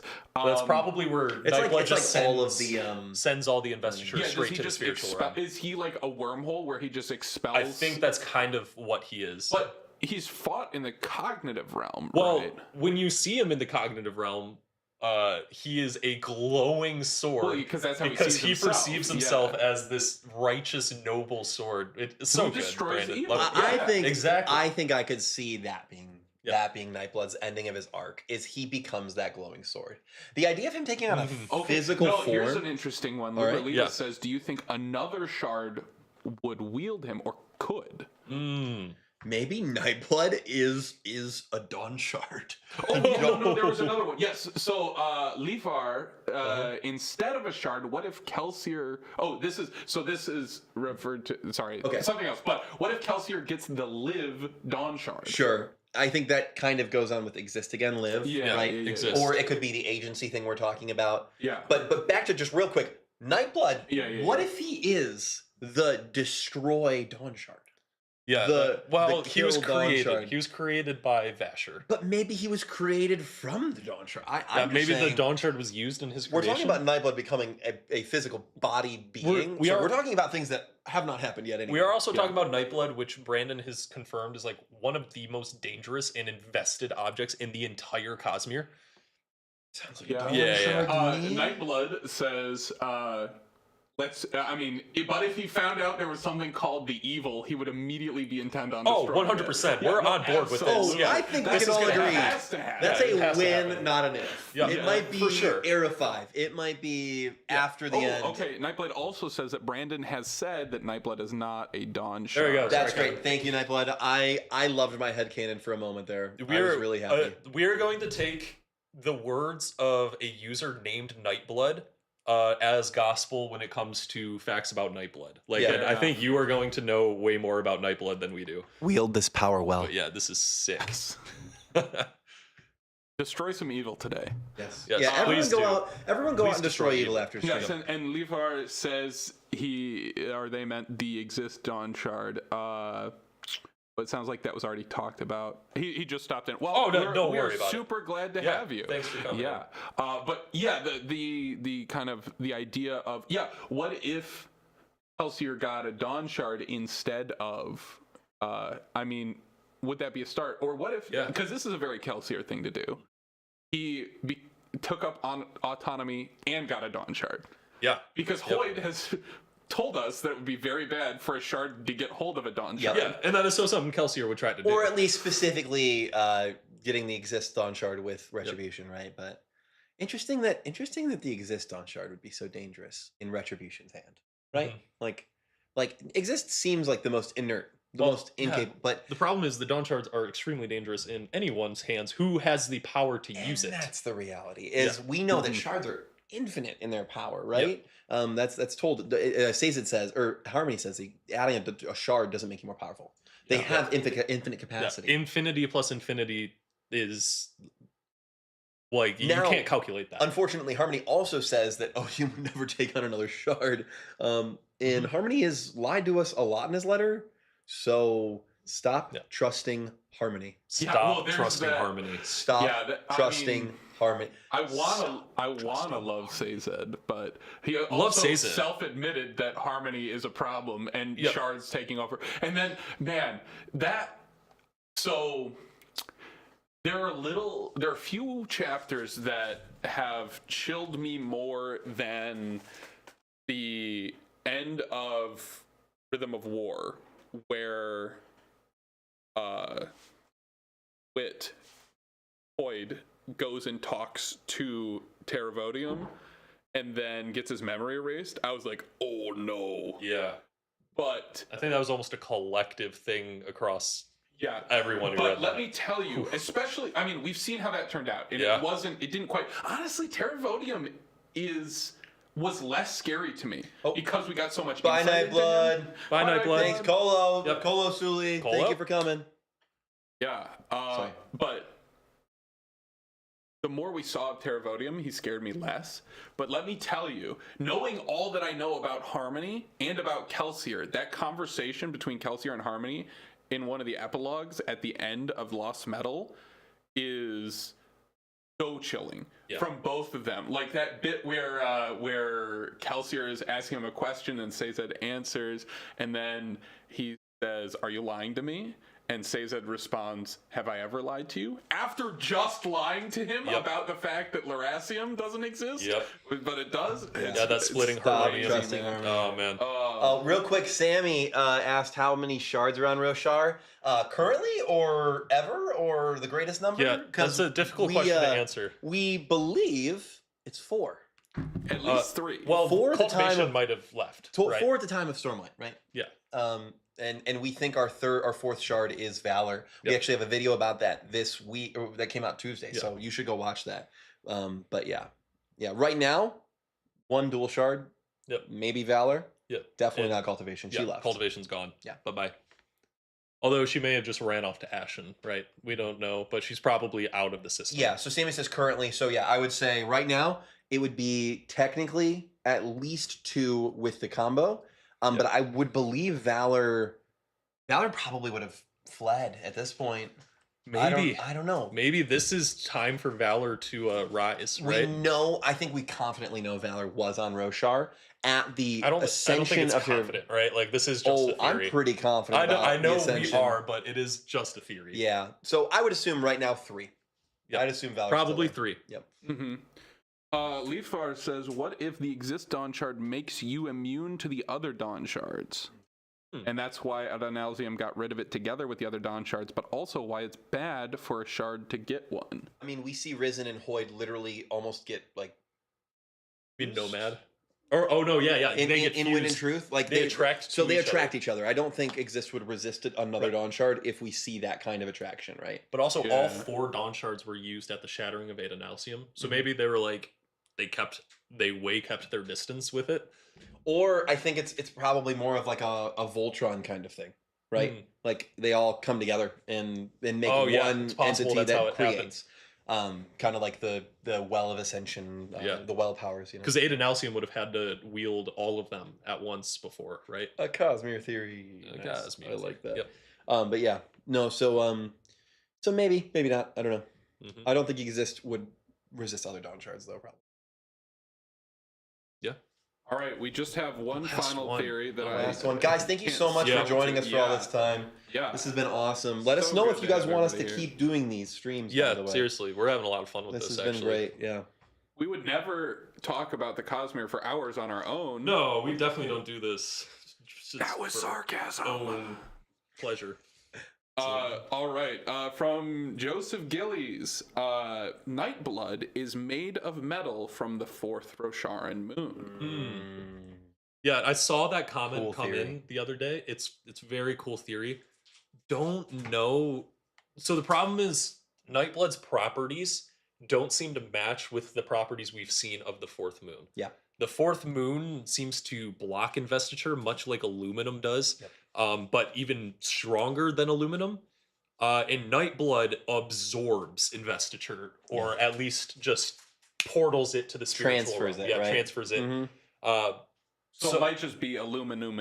Aluminum more? So probably not, but to kind of play on this, what if it's made of the metal from the core of Braze? Yes. Because Braze's core attracts investiture, maybe even traps it, and maybe that's something going on with Nightblood. And that's the interesting thing. I think we're seeing something more like a Luhel bond with Nightblood than this transferring into the spiritual realm. Because Nightblood feeds off the investiture, but can get full. Yes. Meaning it's not instantaneous. So what if Nightblood has a Luhel bond kind of thing? Oh my gosh, our first super chat. Yo! You know what that means. That means a pat.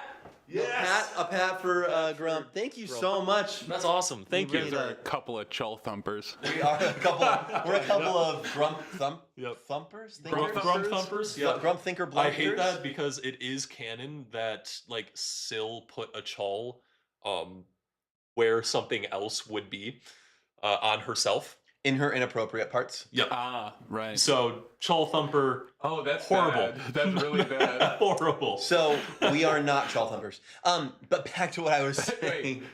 Better than something else that rhymes. Oh, yeah.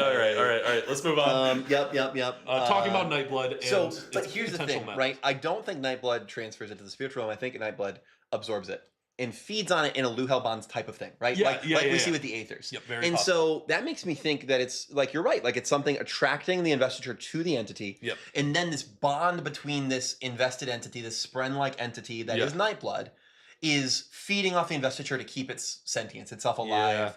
And so I think you're dead on. I think it's probably like braze metal. Nightblood says, well, wasn't he confirmed to be made of steel originally? And again, unless you guys, I mean, which I doubt, you're probably the expert on this one. Yeah, you're Nightblood- the expert, Nightblood. Nightblood, You did tell we- us did what we metal. just awaken you from your slumber? Yep. Yeah. Speak of Nightblood, and Nightblood arrives. Nightblood. He just hit. This is- He's been Ultra Instinct this whole night. Yep. I Dude, love I it. love it. But yeah, maybe made of steel originally. So who knows? If Who that's knows what's going on true, with which it Nightblood. is, because we said Nightblood is always correct. Yep. The authority. Yep. The authority on Nightblood. Oh, Liberalita did not like our joke. No, No, Just the Brandon's joke about joke. the Chull. Oh, yeah. No, Brandon. I mean, I think Syl has to be cringe sometimes, otherwise she wouldn't be Syl. She's For cringed sure. a lot of times, Yep. which is where the Silladin thing is. Yeah. Nope, Please, actually, please I don't. didn't need to talk about that again. Yep. But Nightblood, if you're right, which you always are, then that's it. Yeah. That's It's it. made of steel, so it's not the fourth It's moon. made of There you steel. go. It's not the fourth moon metal, but it could be the braze metal. Can I talk about one more theory that's related to the fourth moon metal? Please do. What if L's armor is made of fourth moon metal? Oh yeah. Do you guys know about the L theory, right? L replaces his carapace with metal when Yep. he returns, when he wakens up. Which is weird. Yes. Why would he do that? Well, certain Um, metals have certain properties. Certain properties, for Silver, aluminum, Mhm. Kusasesh's god metal. Yes, yep. Kusasesh's body. Body, yeah. yeah. We're not even Kusasesh. Yeah. Whatever the If Kusasesh we is a think- splinter of the fourth Spren. And we've danced around this a little bit. Watch the video, but if you haven't, we assume this fourth moon. Well, we know this fourth moon definitely is relating to a fourth god, a fourth ancient god, Yeah. like the wind, the stone, the night. We believe it to be water, Yeah. and there's a lot of reasons. The video tells it well, but Mhm. but yeah. So, I mean, this fourth moon metal hides things from the eyes of God. Yeah, it makes sense. I think instead of aluminum, and Brandon has intentionally not confirmed the type of metal. Yeah, his armor is Shardblade's guard. Yeah, for sure, that makes sense. But Mhm. more so than it being just aluminum, probably fourth moon metal. 100%, 100%. Yeah. I've also seen a theory out there that Valor's god metal is something to do with. I think someone said Valor's god metal was the thing that the half shard shields the Carbanthians were making. Yeah. Was built out of. Oh yeah, I think I engaged with this before. I but, think you've seen. Yeah, I think I've seen I'm it. more inclined to think it's fourth moon metal. Sure, because but- it acts like aluminum, right? 100%. If one, we already have autonomy. It's at least Trellium. Mhm. That's a lot like aluminum. Now we Yep. have aluminum, and we have fourth moon metal, which acts a lot like aluminum. I would be a little disappointed if yet another Shards god metal acts like aluminum. I agree. But it's a valid line of thinking when we're thinking about what this metal is. It can't just be like you who said it about the Nightblood, you're still awake. Love you, man. The shard blade guard. Mhm. So it's like the half shards. Yeah. Right. All of these could be made out of the fourth moon metal. Yep. Somebody says, yeah, Joseph, L also has a shard blade that may be living or not, but also where would L keep on finding this metal over each and every desolation? The fourth moon metal? I mean, it's all of the metal from a moon. If It's you- everywhere, dude. Which leads to the origin thing, right? Maybe Yep. it's at the origin. Interesting thought about L. And his shard blade? Let's table that for not not next this Tuesday, week. but the Yep. week after, because there Yeah. might be a video talking About very L and much his shard blade? about that. We like theorizing. We on do this like channel. theorizing. If you haven't picked up on that yet, Yeah, but we are talking about L. L is extremely fascinating to me and you. and I think we've gotten like 2 chapters of L. Yeah. We're gonna get a lot more. Yep. And we're excited for that. All right, but that's the last theory, right? Harrison's been doing something behind the scenes. Yeah. What is it? Oh, look what we've got Oh. here. Cake. Cake celebration cake. It's cake for time. 1,000 subscribers. Yeah, you gotta Thank show off the guys. cake again. You guys, The one cake. yeah. If you guys weren't aware, we our wives made us a wonderful cake. Yep. Celebrating 1,000 subscribers. I'll reveal myself. Just to confirm now in person, us both having wedding rings, we are not married to each other. We're not married to each other. We do in fact if have any of you wives. guys had that end headcanon. They're both married to me. There it is. But, But yes, thank you so much. We're celebrating this because of you guys. So thank you so much for being a part of it. And we're going to keep this going forever. So keep theorizing, keep throwing things in the comments. Let us know if you guys want us to keep streaming. Yeah, we're gonna be flexible with this channel. We've only been doing this a couple months. Give us your ideas. Yeah. And join Cosmere Horizons Discord because it's super fun. We have no need to make our own Discord. That's a great community over there. We are going to be active over there a lot. So if you guys have cool ideas for us, shoot at us. It's Kevin and Zach, light colors. So yeah, we'd love to talk with you guys more. Yep. You guys have been awesome. This has been awesome. Thank you for making it a great stream and a great night. Yeah. Yeah. Well, And thank you. Until next time.